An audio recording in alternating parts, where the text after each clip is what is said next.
Nous bénissons Dieu pour l'adoration et la louange et tout ce qui s'est passé avant. Nous sommes au temps de la parole. Assieds-toi, royalement. Si tu es assis, tu vas prendre rapidement la Bible dans le livre de Luc 16, 19.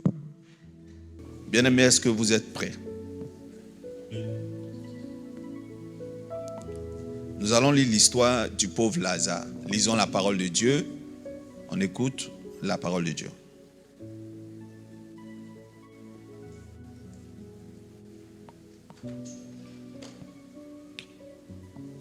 Luc chapitre 16, à partir du verset 19.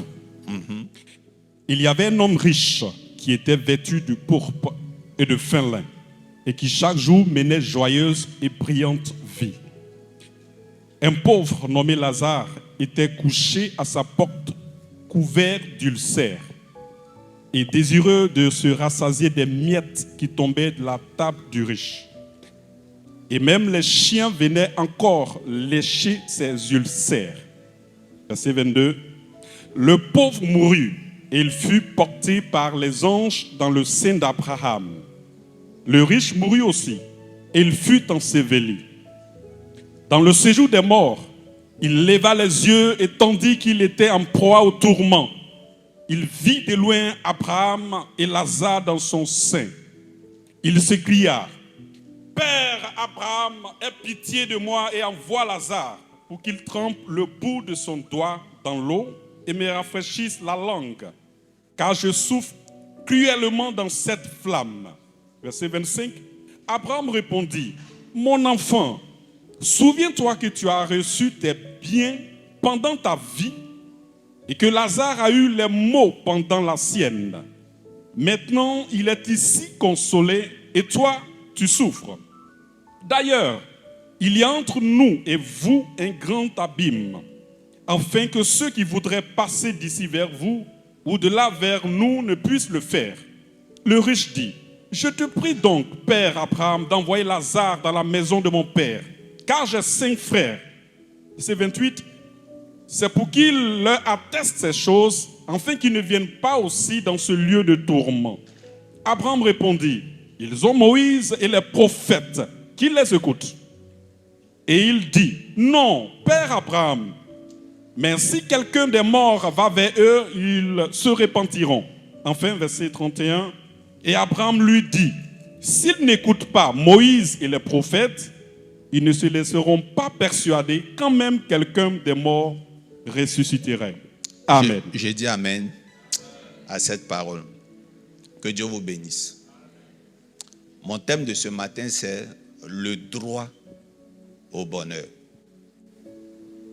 Je peux reprendre? Le droit au bonheur. On cherche tous le bonheur. On pense qu'on a tous droit au bonheur. Mais ce matin, je vais vous enseigner le droit au bonheur. Les conditions pour en avoir droit. Que Dieu vous bénisse. Pourquoi je prêche ça? Ça, c'est mon message de début d'année. On rentre en force en début d'année. Parce que si on démarre mal l'année, à la fin de l'année, on va se retrouver avec plusieurs personnes qui sont découragées, plusieurs personnes qui quittent l'église, plusieurs personnes qui tournent encore en rond ou emprisonnées dans l'église avec des plaintes dans le cœur. Je viens ouvrir une parenthèse. Je vous assure que dans plusieurs églises, y compris notre église, il y a plusieurs personnes qui sont fidèles, qui viennent régulièrement à l'église, mais qui ont rétrogradé. Vous les voyez assis dans les fauteuils, dans les chaises de l'église, mais qui ne sont plus là. Ils sont là de façon religieuse, mais ils ne sont plus, ils sont plus dans le premier zèle. Comment éviter les frustrations des cœurs, la frustration en tant que chrétien? Je commence l'année avec un message qui est la doctrine de la MRI. C'est une doctrine qui n'est pas négociable. Ça ne se débat pas. Ça se constate. Est-ce que tu es prêt à écouter la parole de Dieu? Nous, ici, nous croyons en Jésus, au baptême au nom de Jésus. Nous croyons que Jésus-Christ est Dieu et qu'il n'y a pas à les dissocier. Nous croyons à la puissance du Saint-Esprit. Mais aujourd'hui, j'aimerais vous parler d'une chose à laquelle beaucoup d'églises ne croient plus. Ils ne croient plus en Moïse et les prophètes sans l'avouer. C'est quoi Moïse et c'est quoi les prophètes? Dis Amen. C'est quoi Moïse et c'est quoi les prophètes? Moïse représente la loi. Mais quelle loi? Il représente les préceptes qui disent de ne pas voler, de ne pas tuer. Moïse représente les 10 commandements. Et c'est quoi les prophètes? Les prophètes, c'est la spiritualité qui commence depuis Genèse jusqu'à Jésus-Christ. Dis avec moi la spiritualité. Moïse a demandé au peuple d'Israël de se circoncire. C'est-à-dire qu'on coupe le sexe, la peau qui est sur le sexe des hommes. Mais ce n'est pas Moïse qui a inventé ça, c'est les prophètes. Donc, il faut qu'on fasse la différence.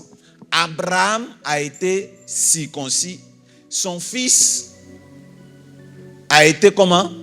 Circoncis. Lequel de ses fils dans la Bible? Ismaïl.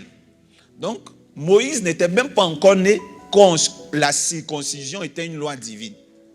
Et qui peut trouver à quel âge Abraham a été circoncis?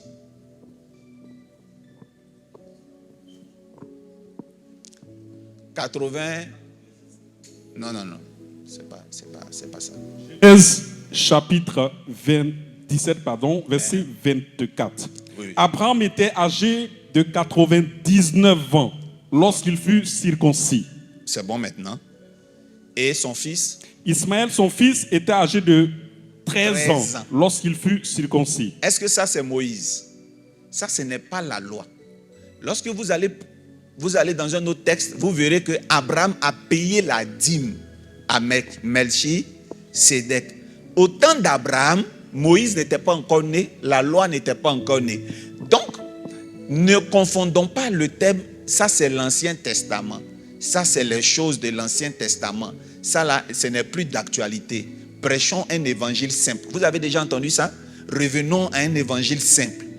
Vous savez, l'avantage d'un évangile simple, l'évangile simple draine des foules. Nous drainons des foules. L'évangile simple attire des âmes. Mais l'évangile simple, c'est une première classe dans laquelle les âmes ne doivent pas rester. La dîme, c'est l'Ancien Testament, c'est vrai, mais ce n'est pas la loi qui a été abolie. La dîme, là, c'est depuis Genèse. Genèse chapitre 14. Oui. La circoncision, c'est depuis Genèse. Et lorsque vous lisez dans même Genèse, là, vous verrez que Abraham, un soir, a pris une bête et des oiseaux. Il les a découpés tous en deux. Donc Abraham, là, il faisait déjà des sacrifices avant Moïse. Donc, tuer les bêtes, là, ça n'a rien à voir avec Moïse. Payer les dîmes, là, ça n'a rien à voir avec Moïse. La circoncision n'a rien à voir avec Moïse. Ce sont des lois spirituelles. Maintenant, lorsqu'on dit Moïse, lui, il est venu juste avec ce qu'on appelle les commandements. Quand on doit marier une femme, il faut payer la dot. Si tu as déshonoré une fille vierge, voilà la cérémonie qu'il doit avoir. Ça, c'est Moïse. Moïse vient avec les 10 commandements. Ça, c'est Moïse. Mais sauf que quand Moïse vient avec les lois, il ne supprime pas les sacrifices d'Abraham.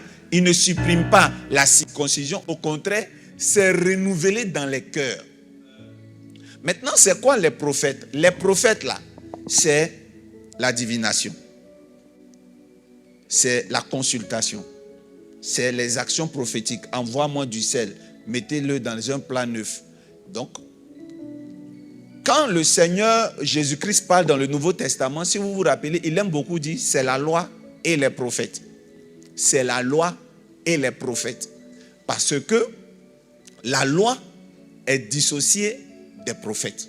Les prophètes ont des règles qui n'ont rien à voir avec les lois de Moïse. Et même si la loi a été abolie, la loi des prophètes n'a pas été abolie. Alléluia. Amen. Alors, le Seigneur Jésus-Christ lui-même dit que je ne suis pas venu abolir. C'est pour ça que je veux que vous compreniez que la voix de Moïse, la voix de Jésus est plus puissante que la voix de Paul. Faites très attention. Quand vous dites que l'Ancien Testament a été aboli, c'est Paul qui a parlé. Mais quand Jésus-Christ lui-même a parlé concernant la loi, il dit, je ne suis pas venu faire quoi? Abolir la loi. Il dit, je suis venu faire quoi? L'accomplir. Et donc, vous allez écouter une histoire. Vous avez écouté une histoire. L'histoire du pauvre Lazare. Nous connaissons tous cette histoire, je l'ai déjà prêchée. Le pauvre Lazare dormait à la porte d'un homme riche qui était toujours bien vêtu, un boucantier, un homme qui faisait la vie sans l'heure, un homme d'affaires, un entrepreneur. Et un jour, le pauvre Lazare va mourir suite de ses maladies. Quelle maladie? L'ulcère. Quand le pauvre Lazare meurt, les anges viennent le chercher et j'ai la chair de poule. Je suis sous l'onction, pourtant je n'ai même pas encore commencé à prêcher. Le pauvre Lazare meurt et il se retrouve au ciel, là où les gens qui vont aller au paradis sont. Il est là-bas. On appelle le lieu le séjour d'Abraham, le sein d'Abraham. Quand l'homme riche meurt, il se retrouve dans le lieu qui est réservé pour les gens de l'enfer. Ce n'est pas encore l'enfer, mais c'est la salle d'attente pour aller en enfer. J'ai déjà enseigné ça, mais je ne suis pas venu parler de ça. Je suis venu parler du dernier verset sur lequel Ra prêche. C'est rare que vous allez entendre ce que je m'apprête à vous dire. Verset 31. Et Abraham lui dit, s'ils n'écoutent pas Moïse et les prophètes, ils ne se laisseront pas persuader quand même quelqu'un des morts ressusciterait. Ce verset biblique-là, c'est Jésus qui parle. Jésus-Christ est en train de me dire à moi d'abord, prophète, il va arriver d'un moment où tout ce que tu vas dire, les gens ne vont pas t'écouter. Parce que moi, Jésus, voilà ce que je dis. S'ils n'écoutent pas Moïse et les prophètes, ils ne se laisseront pas persuader quand même quelqu'un des morts ressusciterait. C'était une prophétie. Si moi, même quand moi, Jésus-Christ, je vais revenir dans ce monde, ils vont pas m'écouter.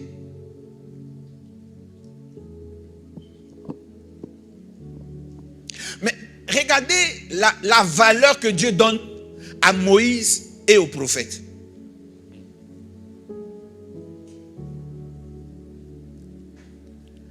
L'homme riche dit à Abraham, c'est Jésus qui enseigne la parabole. L'homme riche dit à Abraham, Père Abraham, si quelqu'un des morts va vers mes frères, ils se repentiront. Ça, c'est l'homme riche qui sollicite Abraham. C'est Jésus qui explique l'histoire. Il dit, pardon, moi je suis mort, je n'ai pas compris, je suis décédé. Mais est-ce que Lazare peut retourner dans le monde? Il dit, c'est trop tard. Parce que toi, tu as eu ton temps, eux, ils sont en train de faire leur temps. Et le Seigneur, Abraham leur dit, ils ont Moïse, c'est-à-dire ils ont les livres de Moïse et ils ont les prophètes. Qu'ils aillent les écouter. Verset 29. Qu'ils aillent écouter Moïse. Moïse est déjà mort. Quand on dit Moïse, c'est la loi de Moïse. Et qu'ils écoutent les prophètes. Les prophètes, il y en a toujours. Qu'ils les écoutent. Et puis le monsieur dit, non, père. Les prophètes là, et Moïse là, c'est bon, hein. Mais je pense que si quelqu'un quitte du séjour des morts et qu'il ressuscite et qu'il vienne dire ce qui se passe ici, ils écouteront. C'est là que Jésus-Christ dit, s'ils n'écoutent pas Moïse, s'ils n'écoutent pas les prophètes, ce n'est pas un mort ressuscité qu'ils vont écouter. Et effectivement, cette parole-là va trouver raison dans le futur. Jésus-Christ est descendu sur terre comme Dieu. Il est venu amener la solution sur terre. Mais pour que les gens croient en ces solutions, il a accepté de mourir. Il est ressuscité. Et quand il est ressuscité, il y a eu encore des gens qui étaient incrédules. Il y a eu encore des gens qui ne croyaient pas. Alors moi, ce que je veux vous dire, il y a deux informations. Même dans le monde spirituel, dans le séjour des morts, les paroles de Moïse et des prophètes sont toujours considérées. Je vais redire. Abraham même qui a vécu sur terre, Abraham qui a vécu avant Moïse, regardez ce qu'il donne comme solution. Il dit, ne t'inquiète pas. Tes frères qui sont encore vivants ont Moïse et ils ont les prophètes. Ça veut dire que nous ne devons pas dévaloriser Moïse et les prophètes malgré la résurrection. Dieu considère Moïse. Dans Moïse, il y a des secrets. Dans les prophètes, il y a des secrets. Que Dieu vous bénisse. Le verset 31 nous enseigne quelque chose de formidable. C'est que malgré tout, le Seigneur Jésus continue à donner de la valeur à Moïse et les prophètes. Mais c'est quoi Moïse et les prophètes? Vous allez comprendre quelque chose. Le pauvre Lazare, il avait Dieu.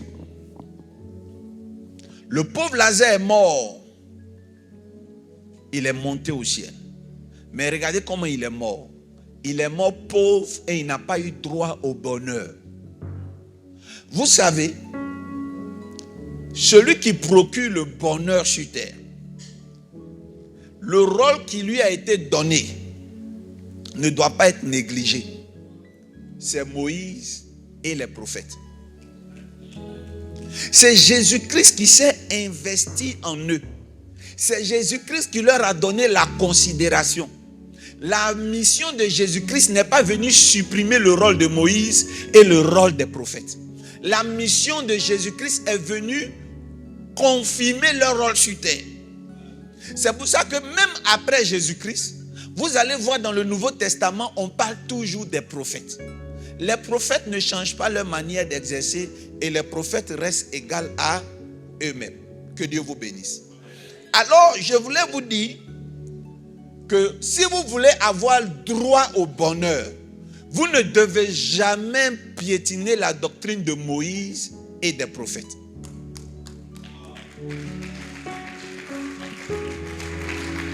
Si vous voulez avoir droit au bonheur, vous ne devez jamais supprimer la loi de Moïse, même si un pasteur vous l'oblige, refusez. Parce que si vous supprimez Moïse et les prophètes, vous serez sauvés, mais vous n'allez pas vivre le bonheur.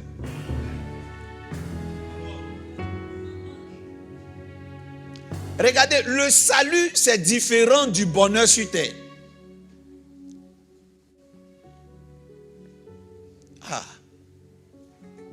Le salut me donne l'assurance. À cause de l'assurance du salut, je n'ai pas peur de la mort.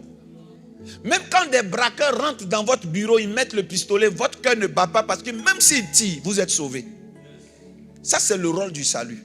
Nous sommes tous sauvés par Jésus-Christ de Nazareth. Nous sommes sauvés car il est écrit, celui qui croira et qui se fera baptiser sera sauvé. Sauf que ce que vous ne savez pas, nous sommes sur terre pour un court séjour. Et j'ai toujours dit à mes enfants, c'est pour ça qu'ils ont compris. Depuis que j'utilise ce langage-là, ils comprennent. En fait, nous sommes en congé ici. Nous sommes en vacances. Frère, si tu vas à Dubaï, Dubaï n'est pas ton village. Dubaï n'est pas ton pays. Dubaï, tu es parti en vacances. Tu dois profiter de quoi? Des vacances. Mais l'évangile que nous écoutons nous fait partir à Dubaï, nous met dans une chambre et on ferme la porte et on nous dit de ne pas sortir. Je suis allé à Dubaï, pourquoi?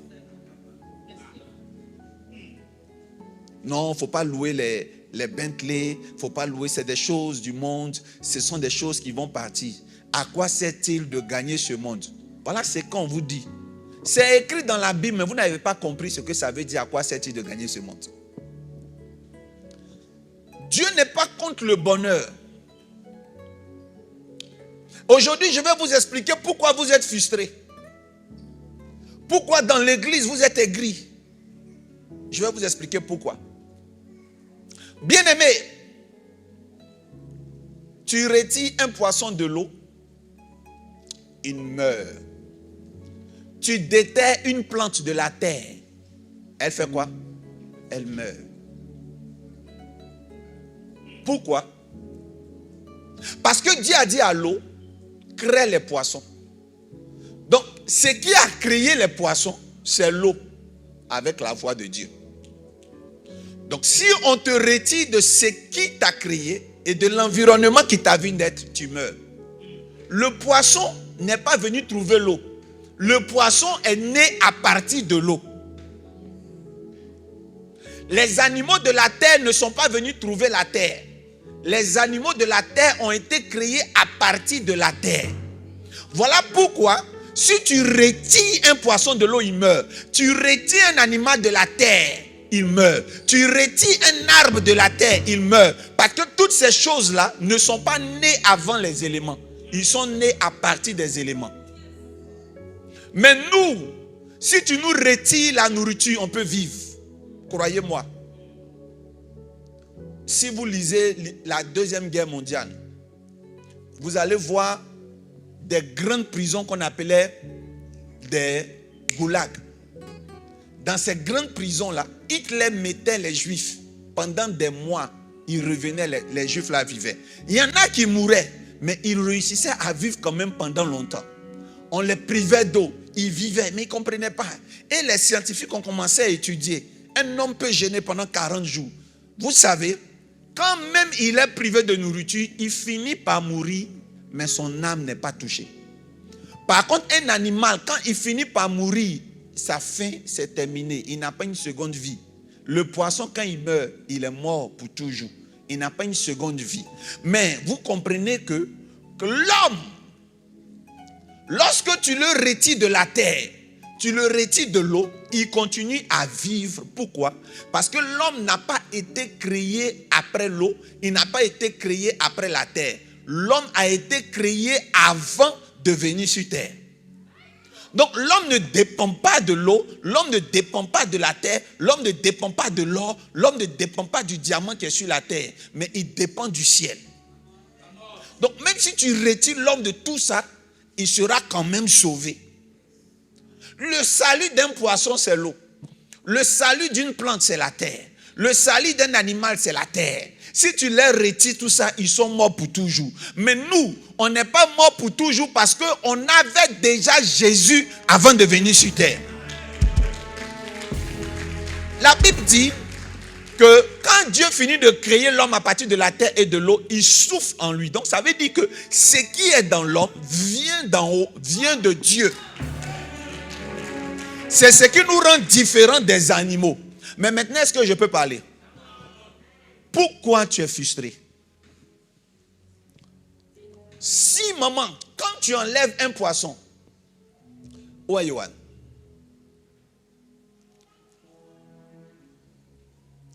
Ici, c'est l'eau. Yohan, ici, c'est un poisson. Si tu retires Yohan, ici, c'est la terre. Là où il y a la moquette rouge, c'est la terre. Si tu retires Yohan de l'eau parce que c'est un poisson, que tu le mets à terre, qu'est-ce qui va se passer? Il va mourir. Maintenant là, c'est aussi de l'eau, mais à la maison, un aquarium. C'est une fontaine. Alors, si je retire Johan ici, pour ne pas qu'il meure, qu'est-ce que je dois faire? Je dois le mettre dans un aquarium. Donc, quand tu prends un poisson vivant, si tu veux qu'il vive, tu dois le mettre dans le même environnement dans lequel il est quitté. Que Dieu vous bénisse. Si vous déterrez une plante sur une terre pour voyager, qu'est-ce que vous devez faire rapidement pour ne pas que la plante meure? Vous devez créer une terre, mettre la plante pour qu'elle vive. Que Dieu vous bénisse. Parce que la plante vient de la terre, le poisson vient de l'eau. Mais nous, on vient du ciel. On nous a enlevés au ciel pour nous faire vivre sur la terre. Pour qu'on vive, il faut quoi? Il faut qu'on nous donne l'environnement qui se trouve au ciel. C'est là que je vais vous tuer ce matin.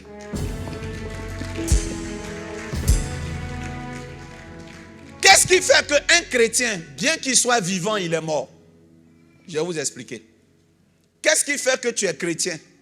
Et bien que tu marches sur terre ici, tu es mort, je vais t'expliquer. Tu meurs en tant que chrétien parce qu'on t'a retiré du ciel. Et on t'a mis sur terre dans un environnement où il n'y a pas le ciel. Et c'est quoi le ciel? Première chose, c'est la spiritualité. Dans le ciel, il y a des anges. Donc quand tu viens sur terre, tu sens un vide parce que tu ne sens pas la présence des anges. Qu'est-ce qui peut faire que tu ne vas pas sentir la présence des anges? C'est une prédication qui va combattre les anges. Tu ne peux pas avoir vécu dans le ciel avec des anges et tu viens sur terre et on te dit non. Les histoires des anges là, c'est une fausse histoire. Prêchons un évangile simple. C'est quoi l'évangile simple pour beaucoup de pasteurs aujourd'hui? C'est ne pas prêcher les anges. C'est un problème. Deuxième chose, pourquoi tu es frustré? Parce que depuis que tu es chrétien, tu n'as jamais touché l'or.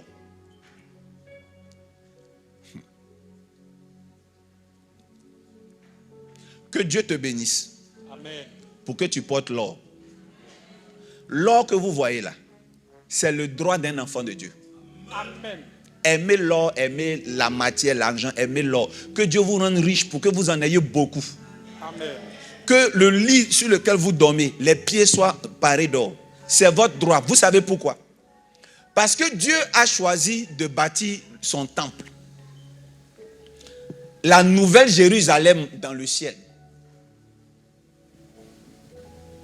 Laissons la nouvelle Jérusalem. La cité de Dieu dans le ciel. La Bible dit les rues sont comment? Parées d'or. Donc où nous on vivait avant là, tout est en or. Ce que vous appelez le goudron n'existe pas. C'est l'or. C'est les diamants. C'est le jaspe. C'est le chrysolite. Et dans le livre de Daniel 10, à partir du verset 7, la Bible dit qu'un ange qui a quitté au ciel était sur un fleuve appelé Hiddekel. Et comment il était cet ange-là? La Bible dit qu'il était paré de bdellium, de chrysolite, de sardoine, de pierres précieuses. Quand vous allez dans le livre d'Ézéchiel, l'ange de Dieu là, quand il est habillé là, il est habillé de chrysolite, de bdellium, il marche sur du diamant. Ça veut dire que avant qu'on ne vienne sur terre, on était habitué à s'habiller en bijoux. Et quand tu arrives sur terre, il y a des gens qui disent qu'ils viennent du ciel, qui sont les représentants de Dieu, qui te disent que, oh, porter les bijoux, c'est l'orgueil. C'est cet évangile-là qu'on écoute depuis l'indépendance en Afrique. C'est pour ça que les adeptes des autres religions dominent sur nous. C'est pour cela que les francs-maçons dominent sur les églises évangéliques. Parce que je n'aime pas les catholiques dedans. Quand un catholique fait une cathédrale, allez regarder dedans, il y a l'or. Il y a l'or. J'étais au Vatican, j'ai fait une formation, j'ai fait 3 semaines de formation, de cours là-bas, qui m'a été offert par maman Kouman Rose des États-Unis. J'ai suivi des cours et j'ai été choqué. Quand tu rentres, quand tu vois la statue de Saint-Pierre, à droite là, la grande statue où il y a les XX et quoi là, c'est du marbre. Derrière, il y a la Vierge. Elle est totalement en or massif. C'est-à-dire que tu as pris un hélicoptère, tu as enlevé ça, c'est des milliards. tout est en or. J'ai envie de vous choquer. Lorsque Salomon a décidé de bâtir le temple de l'Éternel, il y a une femme extrêmement riche qui était en Afrique. Elle s'appelle la reine de Séba. Quand elle est arrivée, l'argent qu'elle a donné au jeune homme, parce qu'il était jeune Salomon, elle lui a donné l'argent. Pourquoi? Parce qu'il a décidé de construire le temple de Dieu à la dimension qu'il ressent dans son cœur. Mais c'est quel évangile on vous fait prêcher aujourd'hui? Enlevez vos bijoux. Dieu n'est pas dans ces choses. Comment Dieu n'est pas dans ces choses? Pourtant, tout est mabri dans son ciel. Et je vous assure que ce genre de pasteur-là était le pasteur du pauvre Lazare. Parce que si tu es un pasteur qui n'aime pas les bonnes choses, tu seras sauvé, mais tu vas dormir toujours à la porte des riches. Avec tes plaies. Avec tes ulcères. Celui que j'accuse, c'est le pasteur de Lazare. Il prêche un évangile qui a supprimé la vérité. Le salut est l'évangile simple. Mais l'évangile simple là, même Jésus-Christ, il ne dure pas dedans.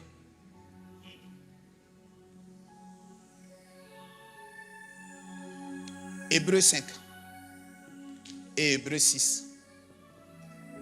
Dis avec moi l'évangile simple.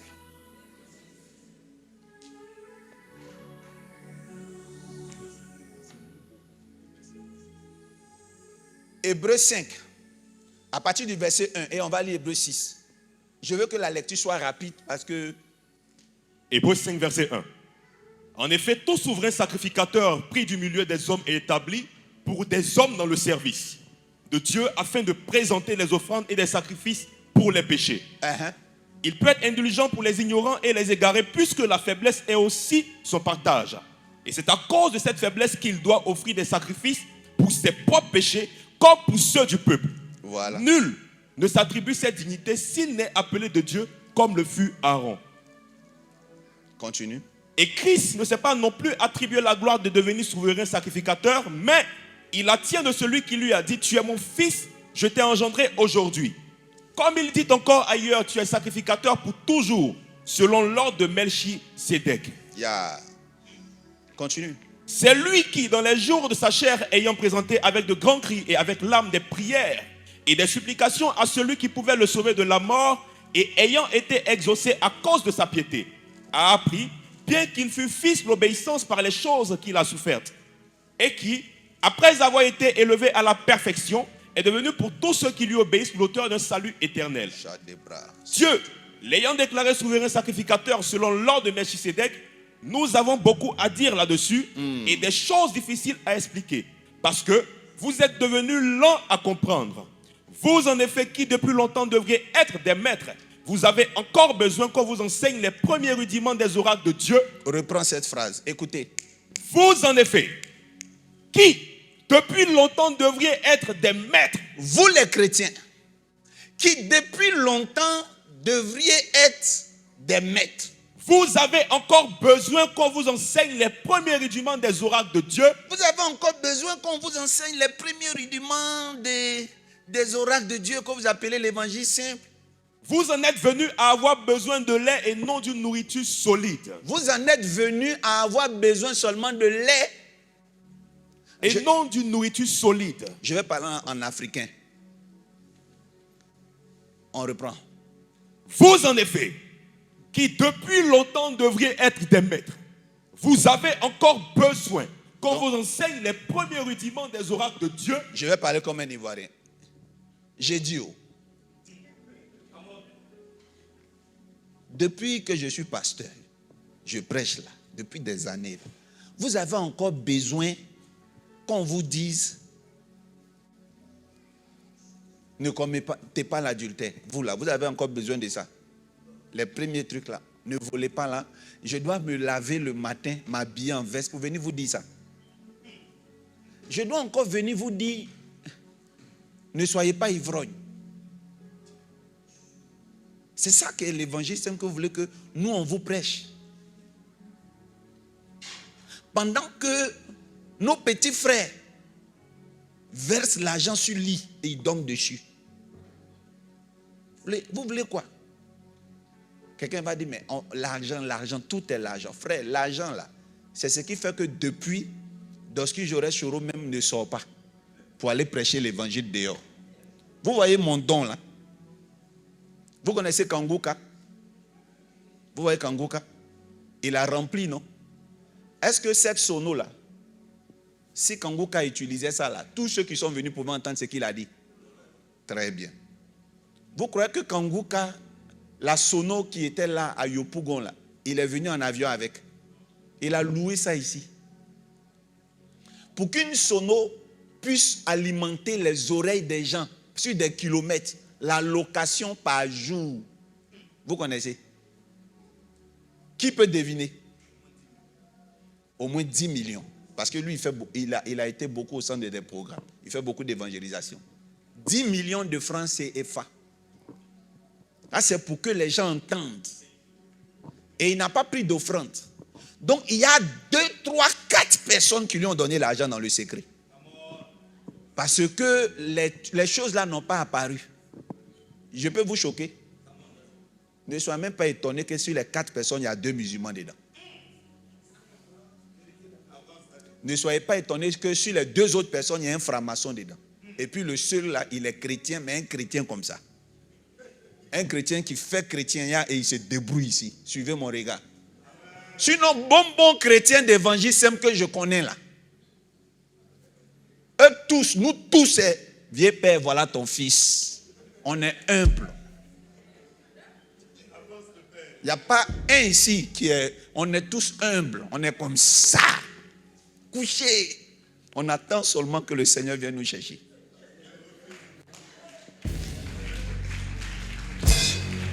Dis avec moi l'évangile simple.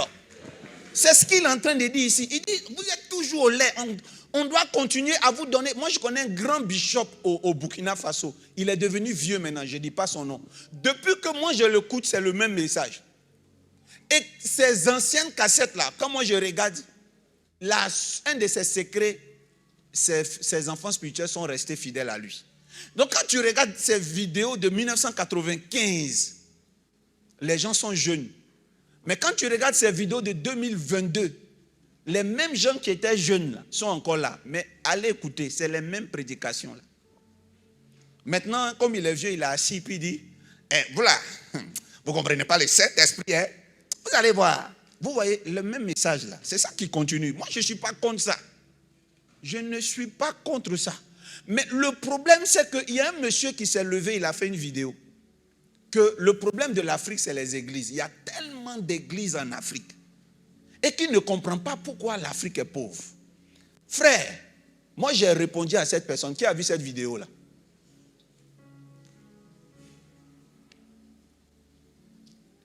Le premier pays qui a le plus grand nombre de chrétiens, c'est les États-Unis. La Chine est le 3e pays. Le Brésil, je crois, est le 4e pays. Hein?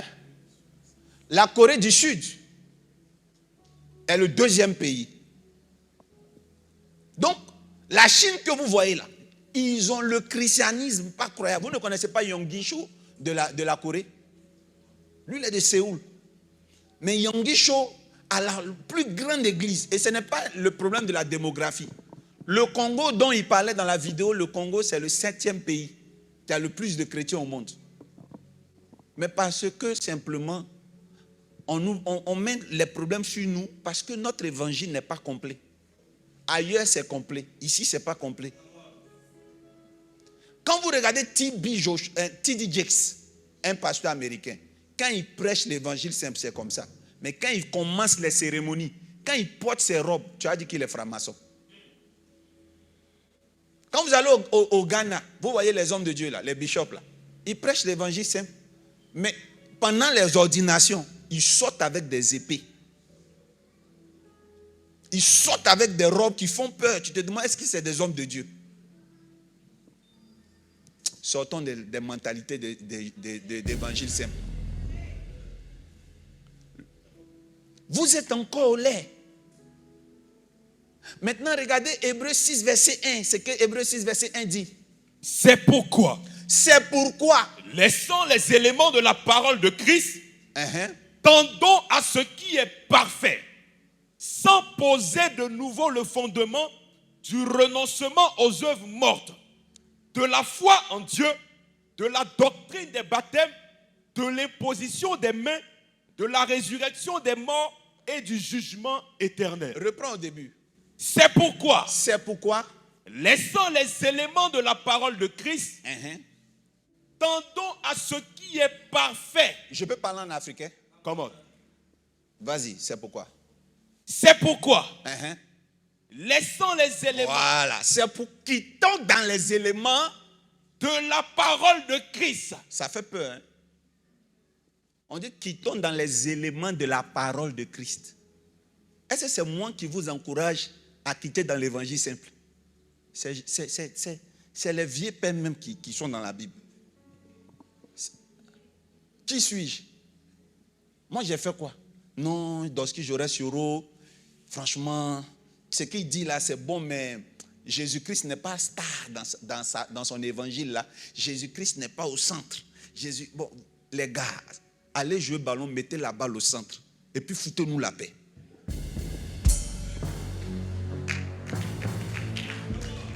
Regardez ici. C'est pourquoi, C'est pourquoi laissons les éléments, laissons de la parole les de éléments Christ. de la parole de Christ, les rudiments là. Continue. Tendons à ce qui est parfait, Tendons à ce qui est parfait. Continue. sans poser de nouveau le fondement du renoncement aux œuvres mortes, Sans revenir sur les renoncements aux œuvres mortes, de la foi en Dieu. c'est ça, on dit sans poser de nouveau. À cause de vous, on doit toujours retourner au début. On veut avancer, on dit il y a une nouvelle personne, on n'a qu'à reprendre tout à zéro. Nous allons prendre la Bible dans le livre de Saint Jean. Nous allons écouter la parole de Jean. Était le fils des Zébé. Qui dort réveiller les gens dans la salle. Le fils de Zébédée, qui était c'est Jean, était le fils bien-aimé de Jésus. Il mettait la tête sur la poitrine de Jésus. Vous devez aimer Jésus, avoir votre tête sur la poitrine. Frère, on n'a pas, il y a des factures. Le loyer n'est pas payé. Le loyer, il y a des factures. Jean a mis sa tête, c'est vrai, mais on fait comment si on sort maintenant là? On fait comment? Et puis pasteur dit, à quoi sert-il de gagner ce monde si tu perds ton âme? Ce sont des choses périssables, mais on est obligé d'habiter dedans pour l'instant.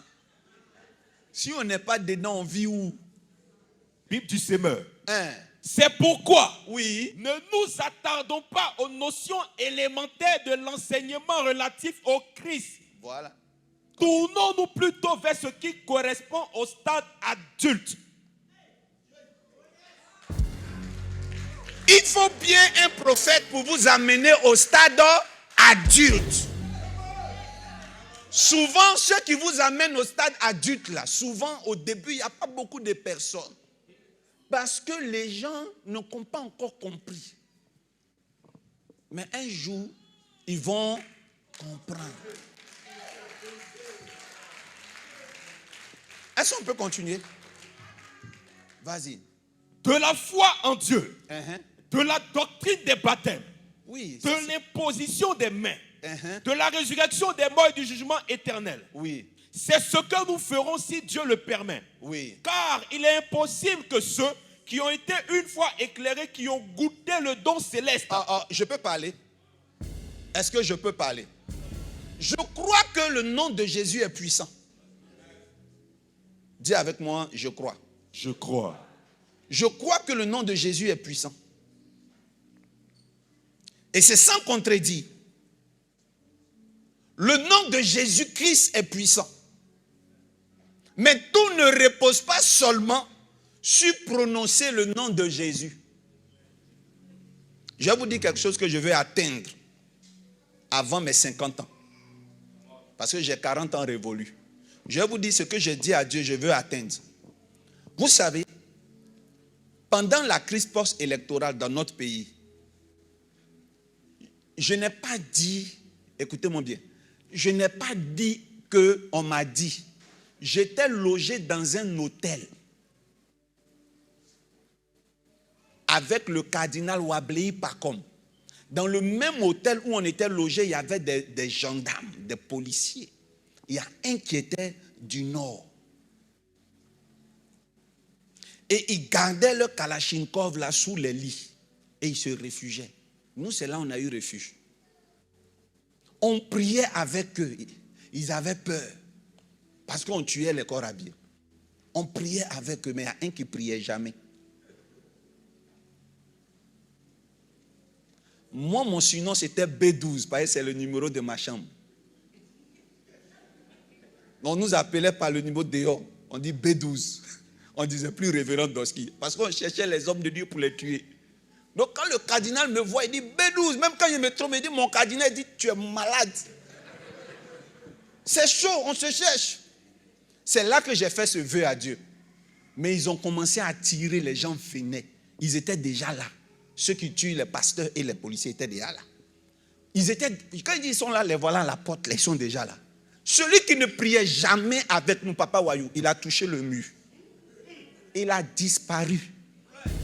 Moi, quand j'étais jeune, on me disait ça, que les gars là, ils ont des trucs qui touchent le mur, ils disparaissent. C'était on dit. Moi, je ne crois pas trop aux on dit parfois. J'ai dit, j'ai vu, papa, j'ai dit, quand tu finis de voir ça, tu as envie d'uriner ou bien tu as envie d'aller à la selle. J'ai eu l'envie d'uriner, d'aller à la selle. Mon âme, mon corps a changé. J'ai dit, quoi? J'ai dit, bon, moi aussi, je vais expérimenter ça avant de quitter.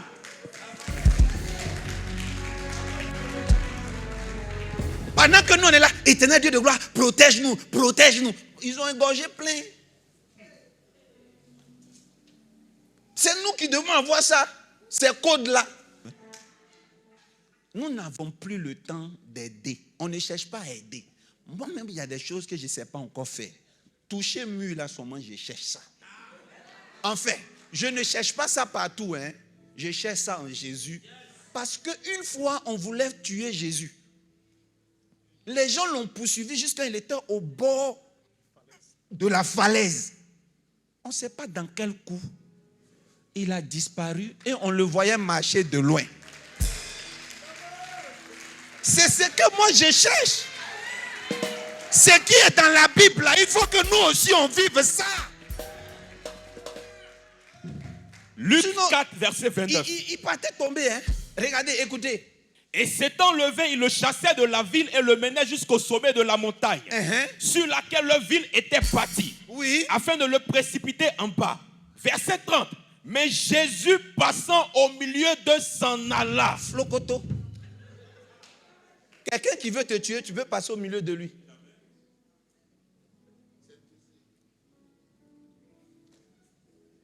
Tout ce qui est bon, c'est Satan. Pour nous, ça n'existe plus. Quittons dans les rudiments là.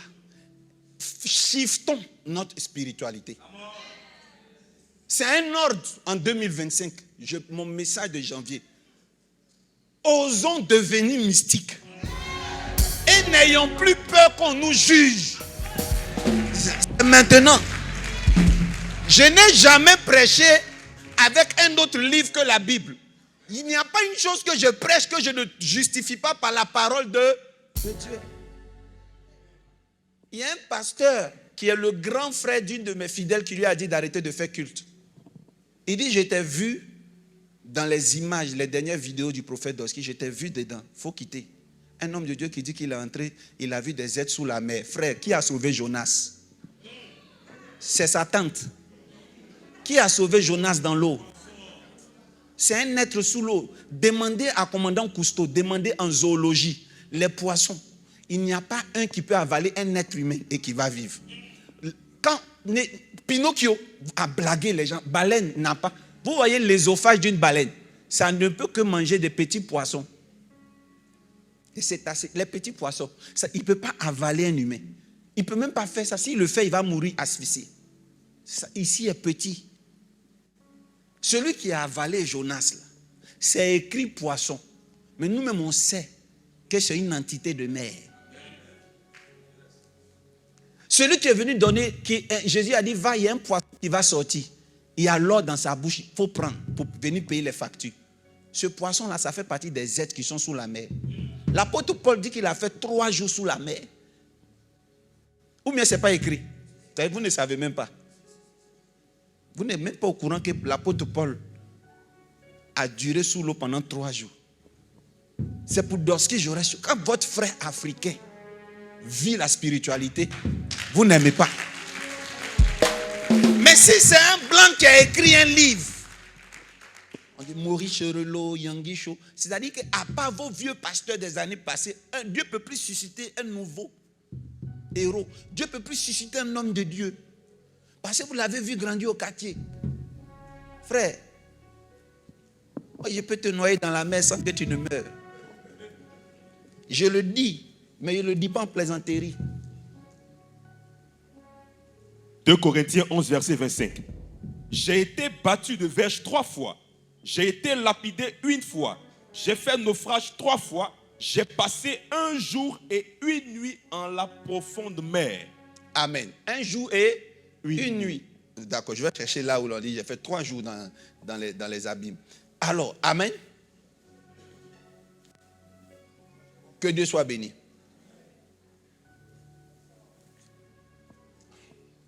Le pauvre Lazare est mort sauvé, mais il est mort pauvre.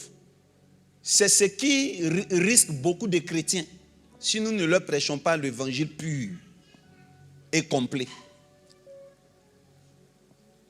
Dis avec moi complet. Complet. Ce que vous voyez, c'est l'évangile, l'évangile simple. L'enfer, le paradis, c'est un bon évangile, mais il faut compléter. Frère, celui que vous voyez là, si il part demain, il est sauvé.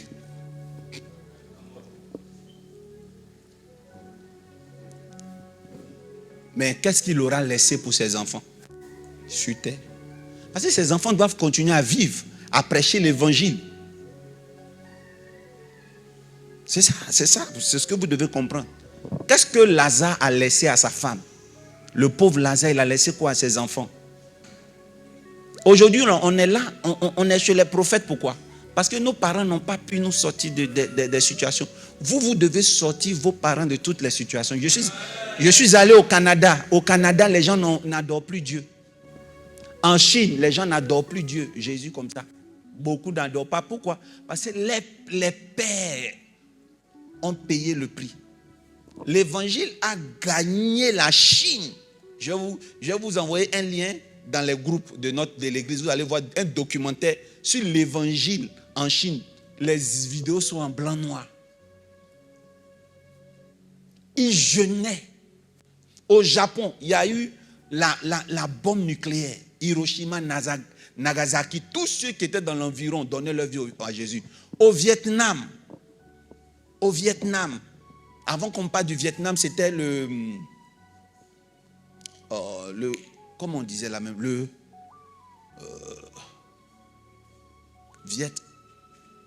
l'Indochine. L'église est arrivée là-bas. Les gens ont commencé à se convertir. Ça les a sauvés.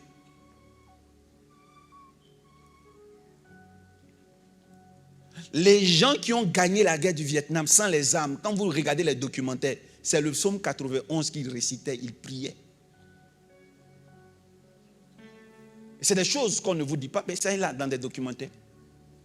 Et il y a nos ancêtres qui ont payé le prix en Christ dans des nations comme le Canada. Le Canada, c'est un pays où il n'y a pas la faim, il y a la nourriture. Quand les gens mangent, ils prennent le maïs, ils mettent dans le beurre, ils mangent. Il y a tellement la nourriture, ils improvisent. Le sirop d'érable, là, ils versent sur les billes.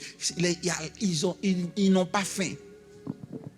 Pourquoi? Parce que l'église les a marqués à un temps. Et après, ils ont critiqué l'église, ils ont persécuté eux-mêmes l'église là-bas.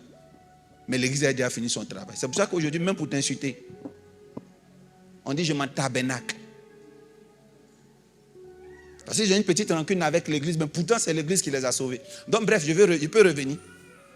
Je veux dire qu'il y a des choses, quand tu finis de payer le prix, tes enfants sont au large. par Christ, nous devons aussi prospérer. Nous avons droit au bonheur. Mais laissez-moi vous dire que le bonheur ne se trouve pas seulement au nom de Jésus. Au nom de Jésus, là, le nom de Jésus est puissant. Crier le nom de Jésus n'est pas puissant si toi-même tu n'es pas préparé. Pourquoi ça vous choque?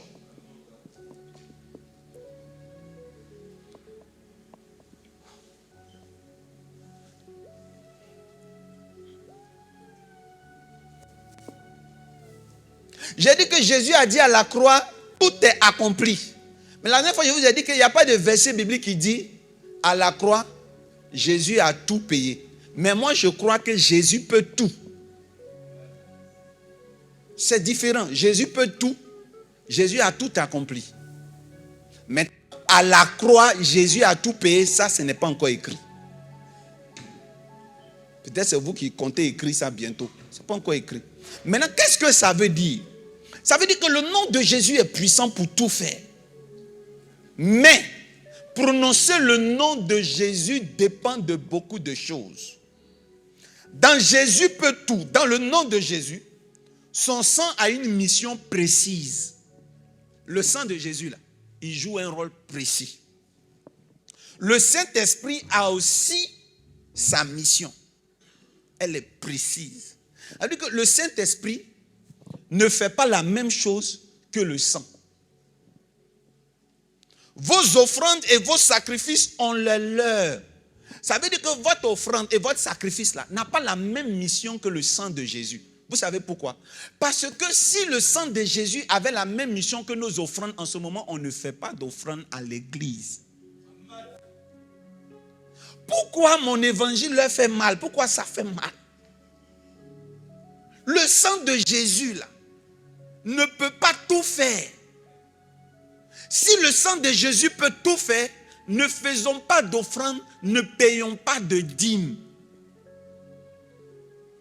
C'est français, c'est parce que vous avez peur. Sinon, c'est l'évangile.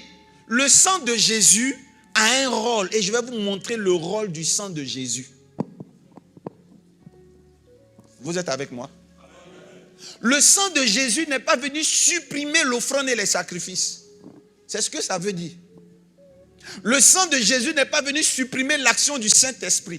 Le Saint-Esprit est plus vieux que la croix. Avant la croix, la Bible dit qu'il reçut l'Esprit. Allez-y, lisez la Bible. Le Seigneur prie pour les apôtres et il reçut l'Esprit. Donc, l'Esprit existait avant. Lorsqu'on prie pour David, le Saint-Esprit rentre dans son corps. Qui est avec moi? Ézéchiel est parti dans la vallée des ossements desséchés. Le Seigneur lui a demandé, ces ossements peuvent-ils revivre? Il dit, c'est toi-même qui le sais. Il dit, dis au Saint-Esprit de souffler. C'est ce qu'on appelle l'esprit des 4 vents. Donc le Saint-Esprit a toujours existé. Le sang de Jésus intervient à quel moment et pourquoi? Nombre 29. Premier texte. Nombre 29, à partir du verset 38. Écoutez. Vous offrirez aussi un bouc en sacrifice. Vous offrirez un bouc en sacrifice. Pour recevoir le pardon des péchés. Parole de vie. C'est ça. Amen. Quand tu offres un bouc au temps de Moïse, c'est pourquoi? Viens ma fille. Il faut répondre. Tout le monde va voir si. Je veux voir si on a tous compris. Quand au temps de Moïse, on offre un bouc, c'est pourquoi? C'est pour le pardon des péchés. Vous offrirez aussi un bouc en sacrifice pour recevoir le pardon des péchés. C'est bien écrit, non? Papa, venez. Vas-y, il faut mettre là. Nombre. Nombre combien? 29. Verset combien? 38. D'accord. Dans cette version, papa, est-ce que vous arrivez à lire ce genre d'écriture là? Allez-y. Nombre 29, verset 38. Voilà ça.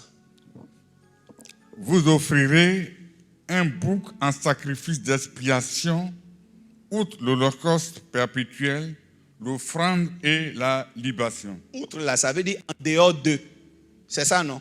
Donc, le bouc, c'est pour l'expiation du péché. Dans notre version, c'est ça que vous venez de lire. Et chez toi, dans ta version, c'est pourquoi? Vous offrirez aussi un bouc en sacrifice pour recevoir le pardon des péchés. Donc, avant là, ce que Jésus est venu faire, c'est le sacrifice du bouc. Quand on l'appelle l'agneau immolé, c'est l'agneau dans Apocalypse. Mais le rôle qu'il est venu faire, c'est le rôle de l'expiation du péché.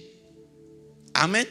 Donc là, il est venu pour l'expiation du péché, point. Maintenant, regardez le français qui vient après.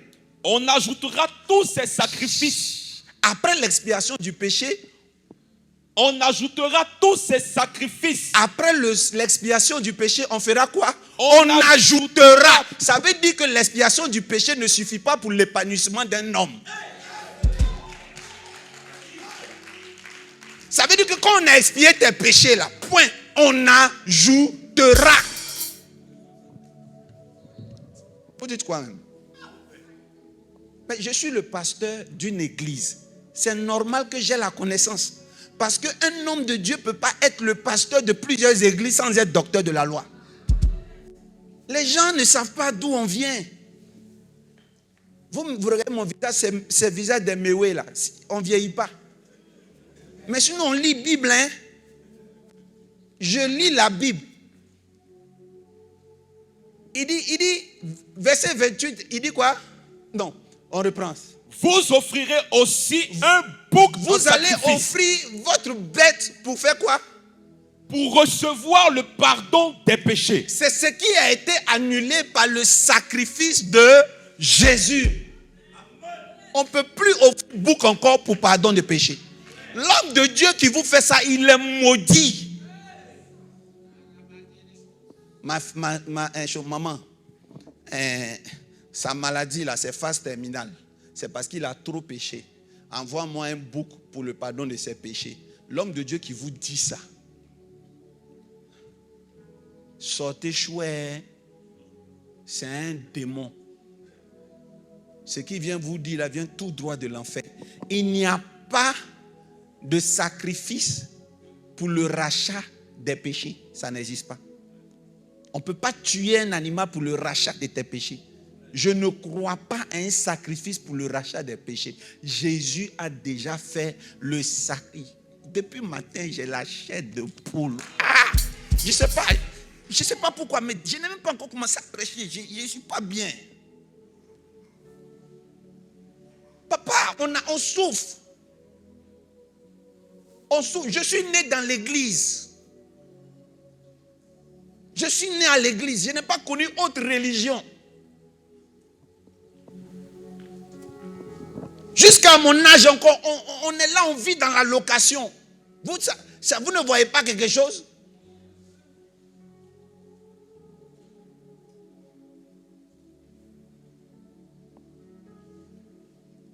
Si tu t'en vas tout de suite là, si tu quittes tout de suite là, on ne pourra pas faire grand chose. Hein?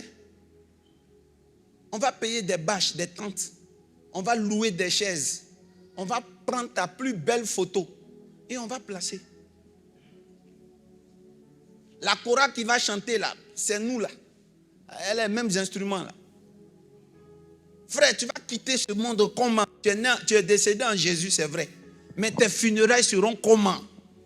J'ai la joie de t'annoncer que par cet évangile, tu seras inoubliable. Si tu dis Amen, c'est que tu es intéressé par ce que j'ai dit. Amen. Tu ne quitteras pas ce monde pauvre comme Lazare. Tu ne quitteras pas cette terre comme Lazare. Amen. Il y a quelqu'un qui n'est pas intéressé par ça. Il y a quelqu'un qui a dit, moi je m'en fous, si je meurs pauvre, le plus important c'est d'aller au paradis. Toi tu connais rien. Moi je parle aux gens, les connaisseurs. Je dis, tu ne quitteras pas ce monde comme le pauvre Lazare. Amen. Si cette parole t'intéresse, dis un amen de bien et je pose la parole. Yes. Commande. Il y a un pasteur qui t'a dit que les biens, tu vas les laisser sur terre. Mais frère, tu ne les abandonnes pas, tu les laisses pour tes enfants. Yes.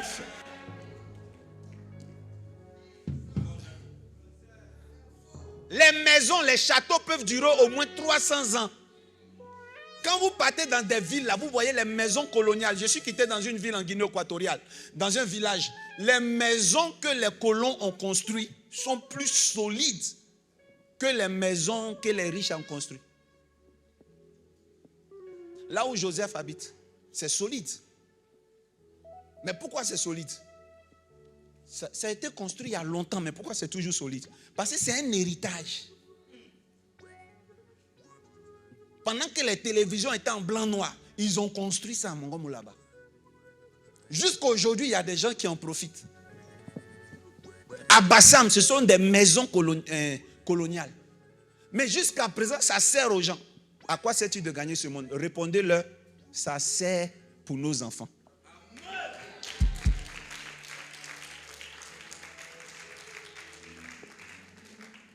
Vous devez devenir riche. Amen. Notre vie doit évoluer. Notre manière de manger doit changer. Notre manière de nous loger, là, ça doit changer. Vous dites Amen, hein? Mais débrouillez-vous pour que vous et moi, on soit frères en même temps et ensemble. Parce qu'il y a une chose que je vous ai dit que je ne supporte pas, mais ne mettez pas la honte sur moi. Je ne supporte pas que le pasteur soit le seul riche de l'église. Je ne supporte pas que ce soit le pasteur qui prenne le micro, qui dise « Je suis milliardaire ». Et que dans toute la nation, on dit ça c'est un homme de Dieu milliardaire, mais c'est fidèle. Viennent souscrire chez le pasteur pour faire les affaires. C'est le pasteur qui donne crédit aux fidèles. C'est le pasteur qui ouvre un dossier pour le financement des fidèles. C'est les fidèles qui doivent me financer. Quand vous lisez la Bible, la Bible dit que chacun envoyait ses biens et il n'y avait pas d'indigence. Donc si moi je deviens riche, je suis convaincu que vous ne serez pas des vrais chrétiens. Demandez-moi pourquoi. Parce que si vous venez à l'église parce que le pasteur finance, vous n'êtes pas encore converti. Je suis comme un homme qui est déjà devenu riche et qui cherche une femme qui l'aime. Frère, quand tu as l'argent, il ne faut pas chercher une femme qui t'aime. Tout le monde va t'aimer, même garçon. Quand tu as l'argent, tu dis à garçon, abaisse-toi, il s'abaisse. Tu dis à garçon, fais comme ça, il fait. Un pasteur riche attire du monde. Moi, je suis en train de vous parler de l'évangile qui fait que toi et moi, on peut devenir prospères ensemble par une culture, par une éducation. C'est l'éducation là que je veux vous donner, puisque je suis déjà votre pasteur. Quand je me lève le matin, c'est vous qui êtes là. Je suis obligé de vous changer la mentalité. Si je ne change pas votre mentalité, vous allez me voir un jour ici dans un véhicule monstrueux. Et puis vous venez en taxi. Moi, j'ai honte de ça. Parce que je ne suis pas éduqué comme un escroc. Je viens d'une famille où on a une éducation quand même sérieuse. Vous aussi devez avoir les secrets. La dernière fois, je vous ai dit que le Saint-Esprit ne rend pas riche. Je vous dis, c'est le Saint-Esprit qui attire les clients. Les clients, c'est l'argent. Mais ne confondez pas l'onction du Saint-Esprit et le Saint-Esprit lui-même. Parce que tu peux avoir le Saint-Esprit sans que le Saint-Esprit t'ait donné la caution et l'onction. La Bible dit que, écoutez, je vais vous parler du Saint-Esprit. La Bible dit que la terre était informe et vide. Et vide. Je vais vous prêcher l'évangile. Le Saint-Esprit peut être sur toi. Et puis tu es informe et vide. Genèse 1. Au commencement, Dieu créa les cieux et la terre. Dieu créa les cieux. Papa, voyez, au commencement, c'est écrit. Dieu créa. Je suis votre pasteur. Si je ne connais pas la Bible, vous ne devez pas continuer à être mes fidèles. C'est une responsabilité d'être pasteur. Au commencement, Dieu créa les cieux et la terre. Continue. La terre était informe et vide. Informe et vide. Ça veut dire, même 5 francs, la terre n'a pas. Informe et vide. Ça veut dire que tu n'as pas de forme. Quand tu n'as pas l'argent, tu es vilain. C'est ce que ça veut dire. Quand tu n'as pas l'argent pendant les fêtes, on t'envoie Pour aller acheter le sel qui manque, c'est toi on envoie. Pour aller acheter la boîte d'allumettes, malgré ton âge, on t'envoie. Quand tu n'as pas l'argent, tu peux dormir dans le salon de ton petit frère. Quand tu n'as pas l'argent, tu es informe et vide. Quand tu n'as pas l'argent, c'est toi qui enlèves plume de poulet.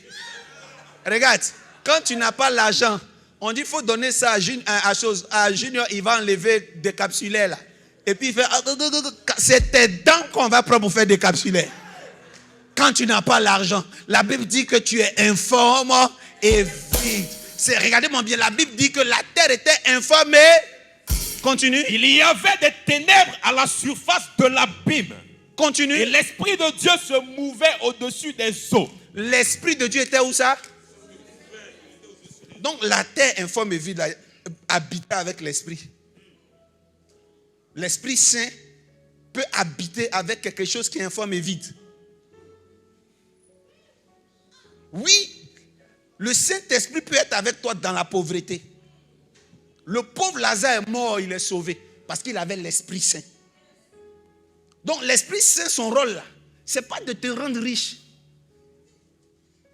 Mais quand il a l'accord, il te donne maintenant l'onction. L'Esprit Saint peut être là sans te donner la caution. Mais la caution, tu la reçois à des conditions. Tu vis comme tu veux et puis tu veux que le Saint-Esprit te rende riche. Tu ne fais pas de sacrifices, le Saint-Esprit va te rendre riche. S'il vous plaît, la présence du Saint-Esprit n'est pas égale à l'automatisation de ton succès. Le Saint-Esprit peut être sur toi, tu es sauvé. Mais ça ne dit pas que tu es riche. On peut avoir le Saint-Esprit et puis dormir pendant 20 ans avec une sorcière dans la maison. Pourtant, c'est le Saint-Esprit qui doit te conduire dans toute la vérité. Le Saint-Esprit fonctionne avec la connaissance. Ce qui fait marcher le Saint-Esprit, c'est ce que tu sais. Si tu ne sais pas que le Saint-Esprit est capable de faire telle chose, le Saint-Esprit ne le fera pas parce que tu ne sais pas encore. Le Saint-Esprit n'est pas affairé. Le Saint-Esprit n'est pas papato. Le Saint-Esprit ne fait pas quelque chose que tu n'as pas encore entendu. Le Saint-Esprit ne cherche pas à te... Lui, il va tenter de te conduire vers la vérité. Mais si tu es incrédule, Jésus te dira, tu n'as pas connu le jour de ta visitation. Le Saint-Esprit ne cherche pas à t'impressionner. Mais le Saint-Esprit, l'énergie qu'il prend pour travailler avec toi, c'est la fréquence de connaissance que tu as. C'est en fonction de ce que tu sais que le Saint-Esprit travaille. Donc si ton pasteur t'a dit que l'argent n'est pas important, le Saint-Esprit va réaliser ça.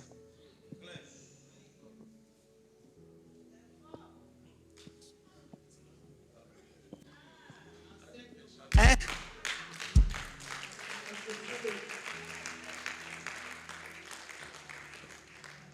C'est la boisson qui bloque tes affaires. J'ai entendu ça déjà. La boisson bloque tes affaires.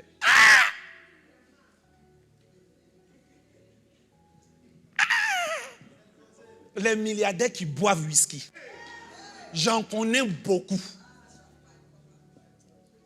Quand je monte dans l'avion, là où on sert le champagne même, c'est devant, c'est pas derrière. Les pauvres là n'ont pas droit au champagne que les riches là boivent. C'est quoi? Écoutez, si vous voulez aller à l'église, allez. Mais laissez-moi. Choisissez l'église que vous voulez. Mais collez-moi la paix. Ce que je prêche là, c'est pour vous aider. C'est parce qu'il boit. Frère, l'alcool là, quand vous abusez, c'est pas bon. Même ta propre femme, si tu abuses, tu vas avoir problème de dos. Tout ce qui est abus n'est pas bon.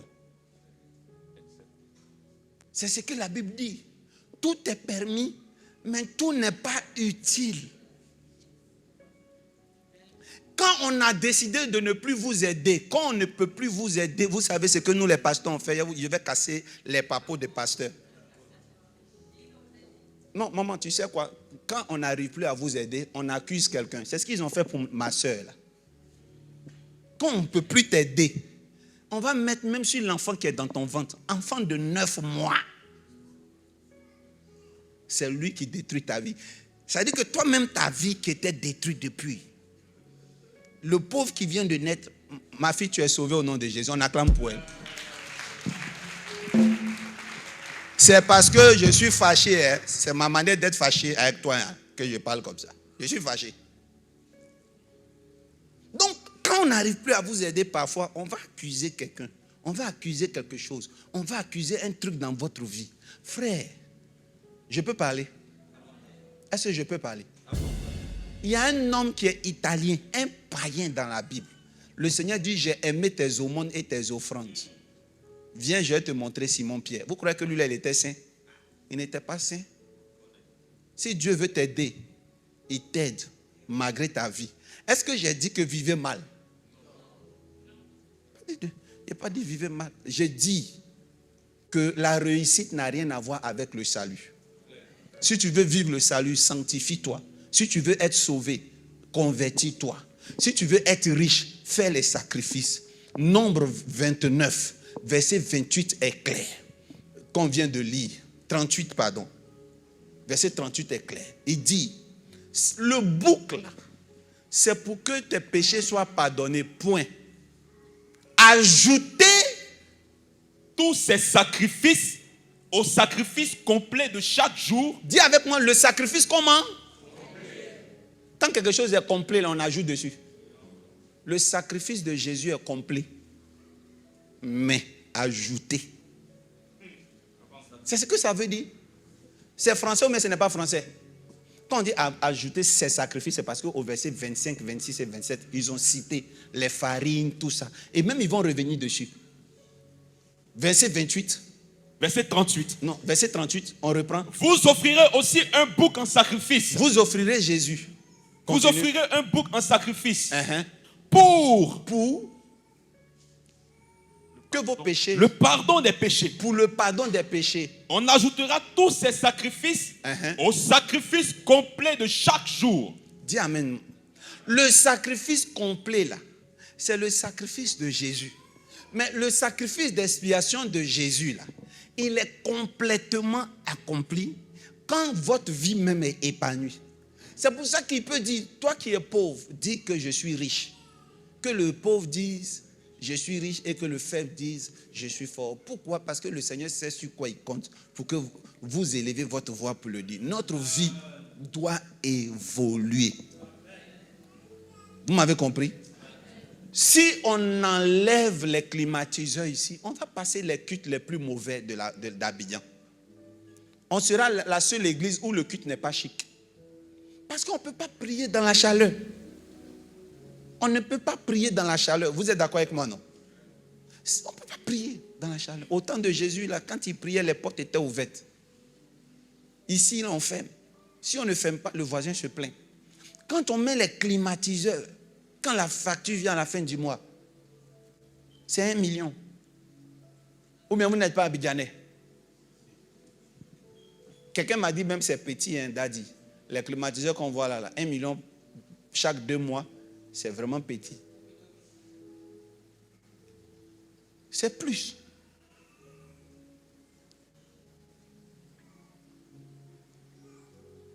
On a plus de 1 million de factures à payer. Quand on finit de dire Amen, on se sépare là. Il y a 1 ou 2 ou 3 personnes qui ont sueur ici à la MRI. C'est-à-dire qui tremblent comme ça. Comment faire pour ne pas qu'on vienne couper l'électricité sur notre tête en plein culte? C'est ça. Et puis il y a des évangiles qui disent leur affaire d'argent, leur affaire d'argent. Mais si l'argent n'est pas notre affaire, qu'est-ce qui n'a qu'à être notre affaire? Que Dieu vous pardonne. Alors,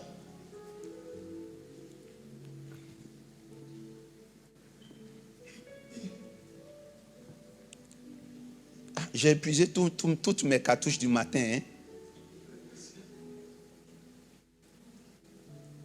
J'ai épuisé, c'est fini. C'est ça, non? C'est tous les textes, non? Il y a quoi encore là-bas? On acclame le Seigneur. Oh, j'ai trop tiré. J'ai tiré. Je n'ai plus de balles. Mais c'est bon, on a gagné la guerre. Est-ce qu'on peut acclamer le Seigneur? Ah, acclame plus fort que ça.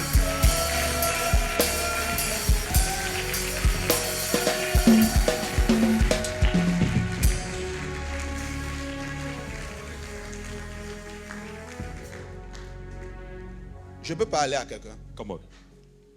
La sorcellerie existe. Un peu comme je parlais. C'est possible. Hein?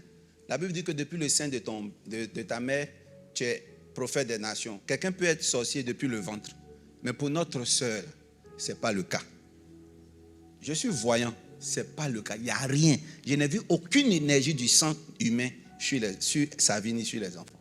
Elle est sauvée au nom de Jésus.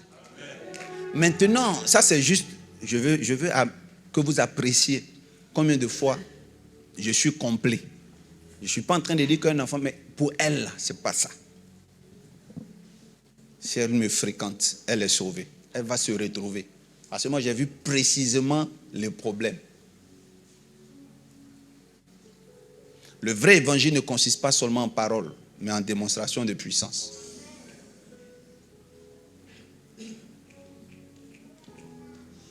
L'église n'est pas une salle d'attente, mon frère, pour le paradis.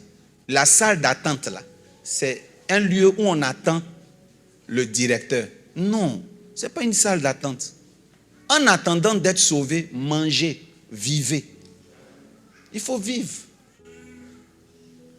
Vivez.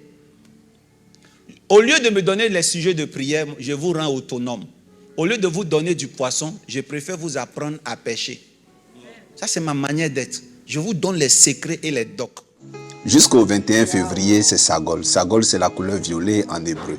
À la MRI, nous allons porter les couleurs de l'arc-en-ciel. L'arc-en-ciel, pourquoi? L'arc-en-ciel est le signe de l'alliance entre Dieu et l'humanité. C'est dans le livre de Genèse, dans Genèse 9. Dieu fait apparaître l'arc de guerre pour signifier à Noé qu'il n'allait plus détruire la terre. Et en cette année, Dieu a donné instruction que nous la divisons en 7 parties et que à chaque partie, nous symbolisons les couleurs de l'arc-en-ciel. L'arc-en-ciel a 7 couleurs. Ce dimanche, vous nous verrez donc en violet pour la majorité, violet ou accessoire violet. Ne ratez pas, le culte commence à 8h et nous terminons à 10h. Ça sera un culte court, ne vous faites pas prier et il n'y a pas d'excuse pour rater un tel moment. Lazare est mort comment? Pauvre. Donc tu peux être chrétien et mourir très pauvre. Que le Seigneur t'en garde. Mets la main sur la tête. Seigneur, garde-moi de mourir pauvre. Seigneur, garde-moi de mourir pauvre. Élève la voix, prie le Seigneur. Seigneur, nous prions ce jour, Père, que cette prédication transforme nos cœurs, que cette prédication change nos vies. Père, donne-nous, Seigneur, de faire ce qu'il faut pour ne pas mourir pauvre.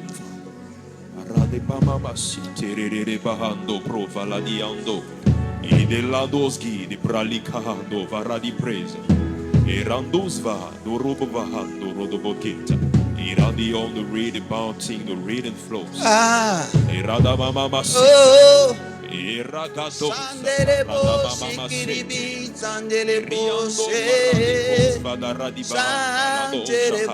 Soto,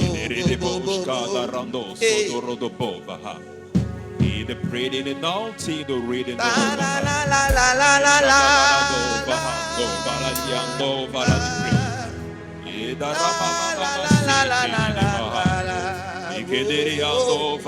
ça te prend un dobo shit. Oh Seigneur, merci Jésus. Donnez-moi vos mains comme ça. Montrez-moi vos mains maintenant. Seigneur, bénis ces mains.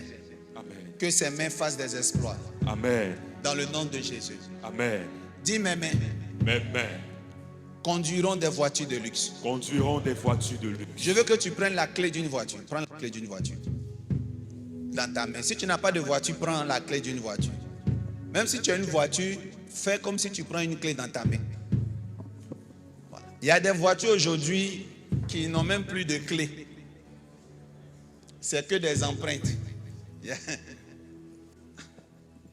Vous êtes là, vous dites amen, amen, amen. Mais il y en a ici, là, les clés de vos voitures sont encore comme clés de placard. Or, les gens évoluent. Nous, on dit amen seulement. Ça ne vous fatigue pas. Que Dieu vous pardonne. Dis mes mains.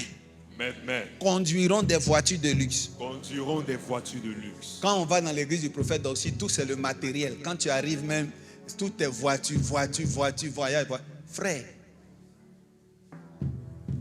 aimez voiture. Dis mes mains. Mes mains Conduiront des voitures de luxe. conduiront des voitures de luxe. Mes enfants ont fait cette prière ici. Beaucoup de gens que je connais. Et puis, eux-mêmes, ils ne savent même pas. Leurs voitures ont changé. Ils ont eu des voitures, mais ils ont oublié même que c'est les prières que je fais là qu'ils font. Regarde. Si tu marches avec quelqu'un qui te dit voiture, c'est quoi? On laisse ça sur terre ici pour partir. Je peux te demander une chose. Comment? Il ne faut plus fréquenter ce genre de personnes. C'est à cause d'eux que tu n'évolues pas. Vois-tu c'est quoi là? Je te demande pardon. C'est le pasteur même qui te dit, garde-les à distance. Bénis-les, prêche-les l'évangile comme ça. Maintenant. Je peux continuer les actions prophétiques. Mets la clé dans la poche. Maintenant, prends la clé d'une maison dans ton esprit. En esprit, je n'ai pas dit de prendre forcément une clé, mais s'il y a une clé, tu prends. Tu dis, je suis propriétaire. Je suis propriétaire. Je sors de la location. Je sors de la location. Dis encore, je sors. Je sors de la location. Je sors de la location. Au nom de Jésus. Au nom de Jésus. Au nom de Jésus. Au nom de Jésus. Dis Amen. Amen. Envoie mes petits enfants. Faut les envoyer. Elles sont en train de faire le culte avec moi. C'est pas facile, hein? On acclame le Seigneur.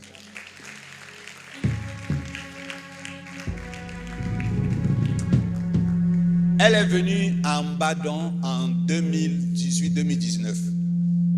Quand elle rentre avec un écran de télévision. Et elle vient et dépose ça dans ma main. Un grand écran comme ça, elle dépose. Ça sera la première et ça ne sera pas la dernière chose qu'elle fait. Et puis, quand elle dépose, je lui ai dit, mais tu me connais? Elle dit non. Il dit, mais tu ne me connais pas. Et puis, tu me fais une offrande. Tu me fais une offrande pourquoi? Elle dit, elle croit à mon Dieu. J'ai dit, mais mon Dieu n'a rien fait encore pour toi et tu me fais une offrande. Mais pourtant, moi je connais des gens qui disent, papa, fais seulement pour moi. Si tu fais là, je vais faire pour toi. Mais toi, tu es venu, tu me fais. Le dimanche qui a suivi, 2 dimanches après, flou, elle m'a offert un climatiseur. Je crois que c'était un climatiseur. Pour mon ancien bureau, elle faisait des dons. Mais j'ai vu qu'elle pleure. Elle pleure pourquoi? Parce que elle est son mari. C'est la crème des crèmes. Une fois, je me baladais, puis je l'ai croisé avec son mari. Un homme vraiment bien. Mais ils n'avaient pas d'enfants. Depuis des années, ils n'ont pas d'enfants. Il dit, mais ma fille, je vois des jumelles. Tu as des jumelles? Non, elle est là. Je dis non. Tu as ton cœur là. Comme tu as trop tardé là à avoir enfant, ça va venir 2. Et puis elle ne veut pas vraiment dire amen, tellement peut-être que elle a trop entendu ça. Tu te rappelles que ce n'est pas toi qui m'as dit, tu ne m'as pas dit en premier que tu voulais l'enfant. Parce que j'avais le sentiment que elle fait les affaires, c'est de ça qu'elle a parlé d'abord. Et puis moi-même dans mon affaire, j'ai mis ma main sur le ventre et je lui ai dit, bien-aimé, voilà ça.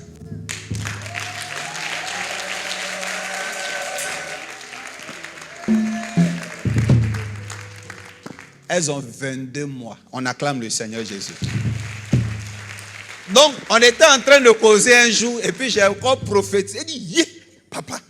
Maintenant, là, elle est effrayée. Maintenant, quand on lui dit jumeau, elle commence à pleurer. Parce que tout à l'heure, j'étais en train de faire action prophétique, je riais. Parce que ça court de partout. Que Dieu te bénisse. On acclame le Seigneur. Je suis content de les voir. C'est une femme de prière. Une femme de...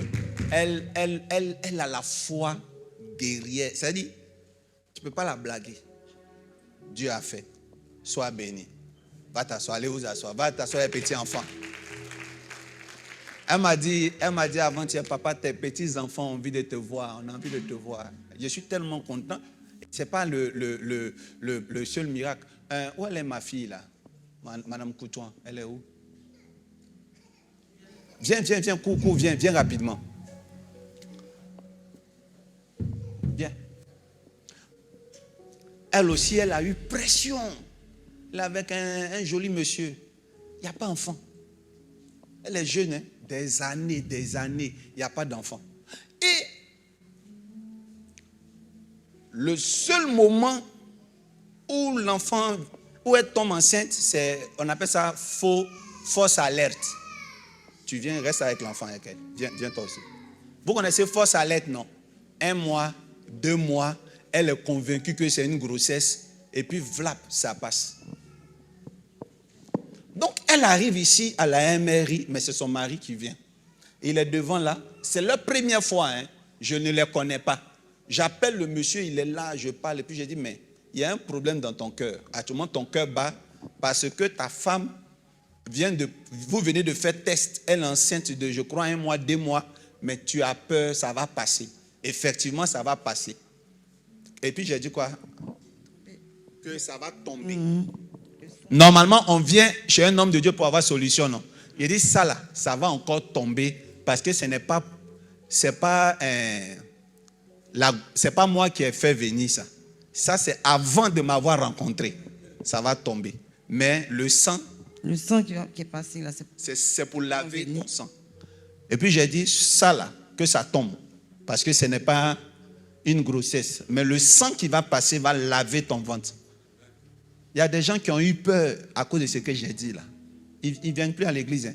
J'ai dit le sang, je fais tomber. Ça veut dire ça tombe même. Parce que normalement, ça devait tomber dans peut-être 4 semaines. Mais moi, je fais tomber ça immédiatement. Elle a commencé à saigner.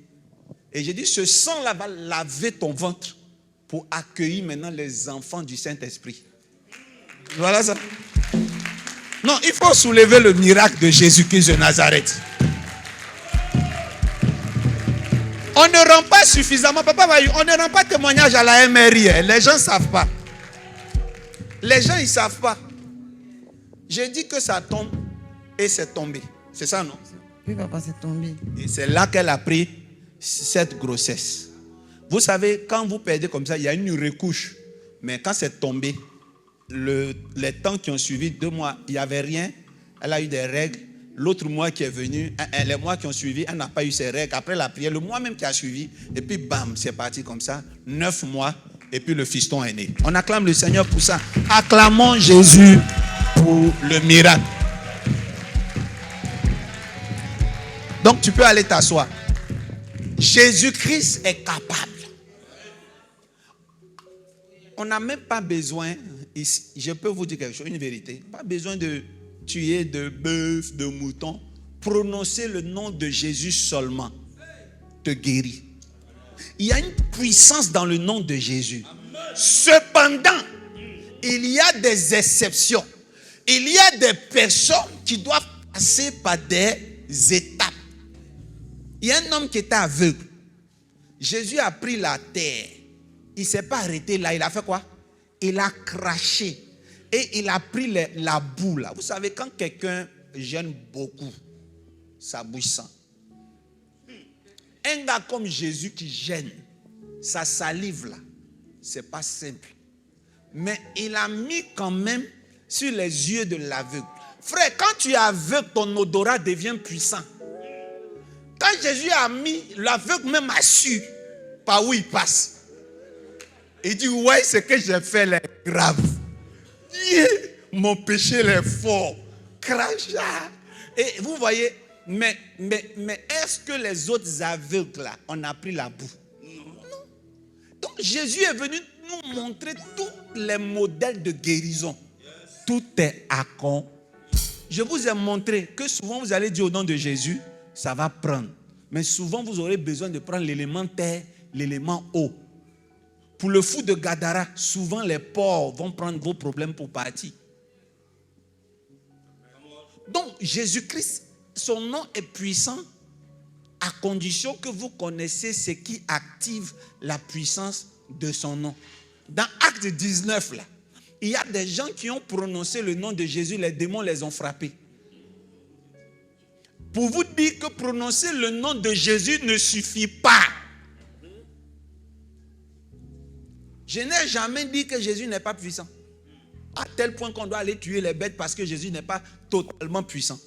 Les gens qui veulent me comprendre, comprennent. Ceux qui comprennent français, comprennent. Même les mamans qui ne comprennent pas français, les papas, savent ce que je suis en train de dire. Que quand on dit au nom de Jésus, il y a des miracles. Dis avec moi, des miracles. Des miracles. Mais tout le monde ne retourne pas à la maison sauvé. Vrai ou faux? Quand Doski Joreshiro fait une veille de prière, tout le monde n'est pas guéri. Quand Kangouka fait une veille de prière, les gens retournent avec leurs problèmes. Parce qu'il y a ceux qui vont guérir au nom de Jésus, et puis il y a ceux qui vont guérir au bureau. Que Dieu vous pardonne. Parce que vous êtes laissé rester longtemps incrédule. Cette caméra-là, elle coûte 2 millions. C'est pas cette caméra-là que beaucoup m'ont connu. Ça veut dire que s'il n'y avait pas eu 2 millions de francs CFA pour acheter une caméra comme ça, peut-être vous ne m'aurez pas connu. Celle qui est là-bas, plus l'objectif, coûte 3 millions. Le trépied sur lequel c'est posé, là, le trépied lui seul coûte 2 millions. Ce que vous voyez là, ça coûte 2 millions.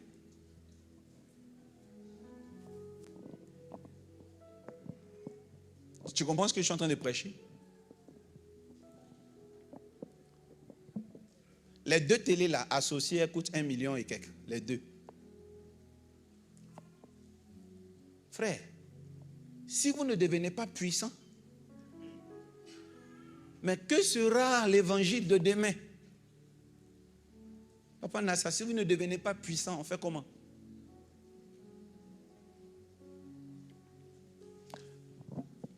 Le convoi qui a fait venir la petite délégation du Burkina, le convoi était combien? Maman. Presque 2 millions. Pour faire venir seulement quelques représentants, ils ont payé 2 millions pour venir. Et si on avait un car de 80 places? À Naguié, pareil, ils ont fait une délégation en fin d'année pour venir faire culte. Et si on avait un car, mais vous croyez que le car là, qui va payer? Moi, j'étais en train d'aller à l'école et puis le Seigneur m'a dit, il faut venir t'asseoir. J'étais en train de travailler sur un logiciel d'espionnage et de contre-espionnage. Je fais partie des meilleurs programmateurs de Côte d'Ivoire. Je mets au défi tous mes camarades qui m'ont connu, promotion confondue. Quand on parle de HTML à l'époque, maintenant c'est devenu XHTML, Java, C++. Ça, c'est nous. On a commencé avec ce qu'on appelle le programme Pascal et le programme Python. On était en train de travailler, j'étais en train de travailler. Informatique. Quelqu'un qui passe seulement une soirée avec moi, quand il est à côté de moi, quand je suis sur un ordinateur. Ce que votre père spirituel fait avec ordinateur, c'est pas bon. Hein? Ah, mes enfants savent.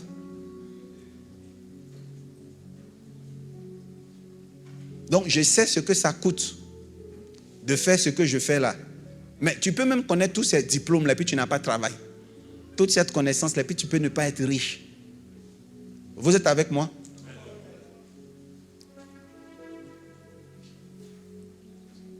Donc, il y a des choses, j'ai des connaissances de la vie. Je ne suis pas paresseux. Quand je servais Dieu, j'ai fait les affaires. Pendant que je faisais les affaires, je servais Dieu. Mon premier affaire que j'ai fait, c'est dans l'audiovisuel, l'infographie. Je faisais les affiches. Le cardinal, il m'a connu, c'est moi qui faisais ces affiches. J'ai fait les affiches de tous les pasteurs d'Abobo. Je fais la conception et puis je travaillais avec une imprimerie. Je faisais les tirages et c'est ce que je prenais pour survivre. Mais souvent, je fais les affiches. Asseyez-vous, asseyez-vous. Je fais les affiches. Quand je m'en vais donner au client, il ne sait même pas que je suis révérend. Il ne sait pas que je suis bishop. Non, on n'est pas content. Vous devez nous mettre à gauche. J'ai dit, excusez, désolé. Je faisais, le Seigneur m'a dit, l'onction que j'ai mise sur toi, ce n'est pas une onction pour toi. Comme ça que j'ai commencé à doser. Deuxième affaire que je faisais, j'ai acheté une robe de mariage à coûter dans un marché de friperie. Une robe de mariage de luxe à 30 000 francs. J'ai vu ça dans Bâle. Ça a ouvert mes yeux sur une affaire. J'ai acheté. J'ai demandé au gars, il m'a dit 80 000 francs. J'ai diminué jusqu'à 30 000 francs à l'époque à coûter. Et qu'est-ce que je fais? Je priais tous les samedis, mon ministère, tous les samedis. Ça s'appelait mission pour le réveil spirituel des nations. C'est après, j'ai dit, mais ma maman même, le nom est trop long. Mission pour le réveil des nations. C'est mission réveil international. Vrai ou faux? Pour réduire 3 mots, quoi. Quand je priais les samedis, que je faisais ce que vous êtes, où vous êtes là. Les dimanches, je suis dans une église avec la robe de mariage dans une housse. Je veux voir le pasteur. J'ai dit au pasteur que je suis une organisation qui fournit des robes de mariage pour les filles qui veulent se marier à l'église. Je loue la robe de mariée à 30 000 francs. Et que les robes de mariage, ça ne sert à rien de les acheter parce que si tu l'achètes, tu ne peux plus donner à quelqu'un. Même aujourd'hui, nos sœurs nouves, quand tu leur offres, elles veulent elles-mêmes leur propre robe. Que si jamais il y a quelqu'un qui veut louer, voilà ma carte de visite. Or, à Abidjan, dans une église, surtout les églises qui marchent bien là, chaque mois, il y a mariage. Donc, je suis là, puis on m'appelle. Et moi, je vivais de quelque chose. C'est-à-dire que quand la robe de quelqu'un ne passe pas, on est déjà au jour du mariage. On me cherche. On dit, oh, il faut envoyer une de tes robes. Oh, j'en avais seulement une seule. Et donc, je réfléchis, je dis, Seigneur, là où je vais, par la foi, by fire, by force, que ça rentre, que ça rentre, que ça rentre. Quand je m'en vais, quand j'ai la chance, ça rentre. 30 000 francs. Souvent, quand j'arrive, que je vois que les gens ont un peu d'argent, je change le prix. Je dis ça. Et c'est comme ça que je suis allé voir un couturier pour me mettre des lacets derrière. Pour quand la fille est plus mince, on tire, ça faisait style. Dis amen. Donc souvent je suis dans la galère et puis il y a 30 000 qui arrivent. Je suis en train de réfléchir, il y a 30 000, c'était pas rien. C'était pas rien. Quand tu loues un studio de 70 000 francs, ça te sauve devant. Donc votre père n'est pas un paresseux. J'ai eu un peu d'argent, j'ai demandé qu'on me trouve dans des balles. En ce moment, Kouté commençait à avoir un problème. Qu'on me trouve dans les balles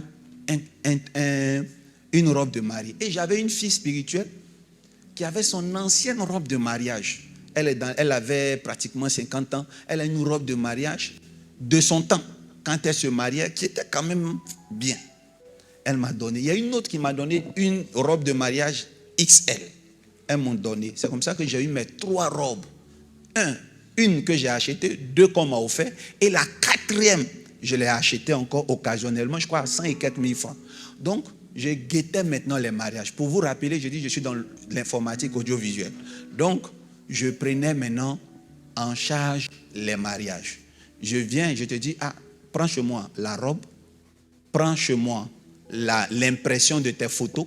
Donc, je louais un appareil photo à 10 000 francs à l'époque. Maintenant, pour louer un appareil photo, c'est 30 000 francs. 10 000 francs les appareils photo professionnels.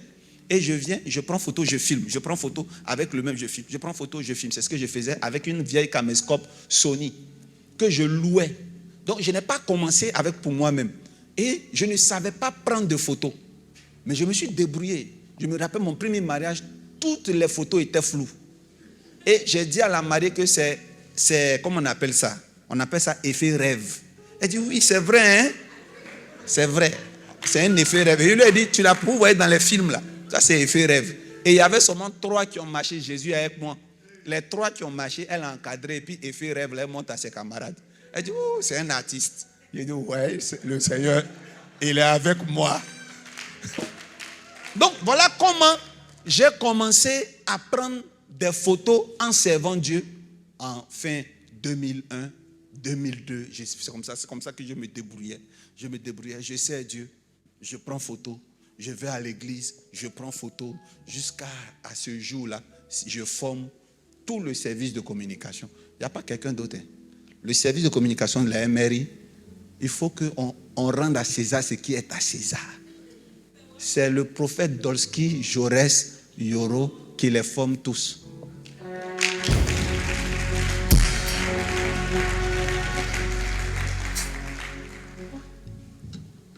Vous voyez, là où des hommes de Dieu paient 10 millions, 15 millions pour leur communication, moi, je ne paye rien. Le Saint-Esprit vient s'ajouter dessus. Et puis la MRI va partout dans le monde. Maman, tu sais pourquoi je leur rends ce témoignage? Je veux que ceux qui disent que les pasteurs sont des escrocs entendent ce que je suis en train de dire. On n'est pas paresseux. Mais si on veut travailler pour servir Dieu, vous allez dire qu'on est méchant. Parce que quelqu'un qui travaille et qui sert Dieu n'est plus disponible. Parce que je ne peux pas décrocher mon patron et puis te décrocher en même temps. Je ne peux pas décrocher à l'argent de commerce et puis faire les rituels pour toi. Donc, Dieu me dit travaille en plein temps. En même temps, mon témoignage, c'est pour les encourager à faire les affaires. Les affaires, commencez à partir de ce que vous avez. Et puis on ajoute maintenant les cérémonies. Et ça marche.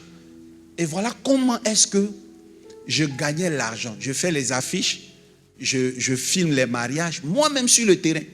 Et quand j'ai commencé à être connu à Yopougon, on m'appelait Dolski Jaurès Yoro de Baléa. On m'appelait Dolski Côte d'Ivoire. Mais ce n'est pas Dolski Côte d'Ivoire qui est là. Il a envie de dire c'est une ressemblance. Et c'est comme ça que j'ai commencé à laisser la main aux personnes. Quand j'ai eu ma fiancée, elle m'a commencé à m'aider et puis j'ai mis tout dans sa main. Décoration, maman, elle est dans son entreprise de décoration. Là maintenant, elle a une maison de vêtements. Vous voyez, on est parti d'une robe de mariée à une marque de vêtements. Donc, elle est dans la décoration, elle est dans l'audiovisuel. Ce sont ces petites affaires. Le jour où je suis là, elle me donne dîme, elle me donne l'offrande parce qu'elle a été dans l'événementiel. Vous savez, c'est elle qui a initié ce qu'on appelle le festival JP Chéné. Voilà, c'est l'une des grandes patronnes de Enophile qui est là, qui a démissionné. Sinon, Enophile, quand on dit festival JP Chéné, elle est là du matin jusqu'au soir en train d'organiser. C'est de là qu'est né Festival de Grillade. Donc, il y a une femme qui sait faire, qui sait organiser, c'est elle. Si tu as un événement, tu dis maman, tu es ma maman, c'est difficile de te le demander, mais sois ma PCO. Si tu as fait ça, ton truc a réussi. Elle te prend, c'est-à-dire la ponctualité, ça y est, vient, elle te regarde, elle regarde, elle te dit, bon, on va faire comme ci, on va faire comme ça, on va faire comme ci. Organisation, tu veux faire un truc grande envergure, c'est son travail. Quand elle a un petit gombo, elle envoie ses petits travailler, elle est là-bas et supervise. Si elle ne veut pas qu'on la reconnaisse, elle porte ses lunettes, elle met le chapeau, elle est là, elle supervise, elle travaille, elle travaille, elle travaille. Bon, c'est moi qui lui ai dit, faut pas, parce que souvent quand elle part, quand les gens ne la connaissent pas, on lui crie dessus. Non mais madame, on vous a dit que ce n'est pas là qu'on doit placer. Je dis, non, ton onction là, on ne peut plus parler comme ça. Embauche quelqu'un, emploie quelqu'un. Bien aimé, donc vous avez un pasteur, je ne suis pas paresseux. Je veux que vous réussissez. Donc, amen. On peut être là, elle n'a pas d'argent, on n'a pas d'argent, et puis un jour on a un client, et on a de l'argent qui rattrape tous les mois qu'on a galéré. Dès qu'on a ça, première des choses que nous on fait, c'est équiper l'église. La dame qui est là, elle aime Dieu. La première des choses qui nous excite à faire, c'est dont on a excité, c'est payer quelque chose dans la maison de Dieu. On dit, il y a des lumières qui sont sorties, bleu, vert, ça coûte 800 000 francs. On prend l'argent des affaires qu'on a eues, et puis, parce qu'on dit, Seigneur, nous on est dans la location, mais je sais que tu vas nous faire sortir de là. Et voilà comment on fait nos sacrifices. Chaque 13, c'est le chiffre saint de la MRI. Chaque 13, on a toujours un repas, vrai ou faux? Chaque 13 du mois, on prend notre argent dans nos business, ou ce que quelqu'un nous a donné, on dit c'est pour vous, pour l'église, on prend, on met dans nos moutons, dans nos bœufs, pour que le ministère évolue, pour que le don soit limpide. Prophète, quel est ton secret? Je suis limpide comme ça parce que je prie, je jeûne comme toi, mais en plus de ça, je fais des holocaustes. C'est le secret que je vous donne. C'est pour ça que mes yeux sont rouges. Moi, quelqu'un qui boit le sang, quand il me voit, il croit qu'on est camarades. Parce que tes yeux sont rouges du sang que tu bois, moi aussi, pour moi, est rouge. Donc, on se salue comme ça. Mon frère, ça va? Mais moi, je suis en Jésus. Que Dieu vous pardonne. Pourquoi j'ai dit ça? Parce que vous avez combattu ce message-là pendant longtemps pour vous retrouver devant moi. Faites votre petite repentance pendant une seconde. Seigneur, je te demande pardon parce que ce qu'il dit là, je n'avais pas compris, mais maintenant je comprends. On a passé un très beau culte.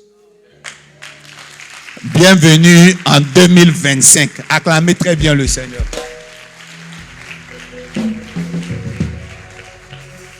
Jusqu'au 21 février, c'est Sagol. Sagol, c'est la couleur violet en hébreu. À la MRI, nous allons porter les couleurs de l'arc-en-ciel. L'arc-en-ciel, pourquoi? L'arc-en-ciel est le signe de l'alliance entre Dieu et l'humanité. C'est dans le livre de Genèse, dans Genèse 9. Dieu fait apparaître l'arc de guerre pour signifier à Noé qu'il n'allait plus détruire la terre. Et en cette année, Dieu a donné instruction que nous la divisons en 7 parties et que à chaque partie, nous symbolisons les couleurs de l'arc-en-ciel. L'arc-en-ciel a 7 couleurs. Ce dimanche, vous nous verrez donc en violet pour la majorité, violet ou accessoire violet. Ne ratez pas, le culte commence à 8h et nous terminons à 10h. Ça sera un culte court, ne vous faites pas prier et il n'y a pas d'excuse pour rater un tel moment.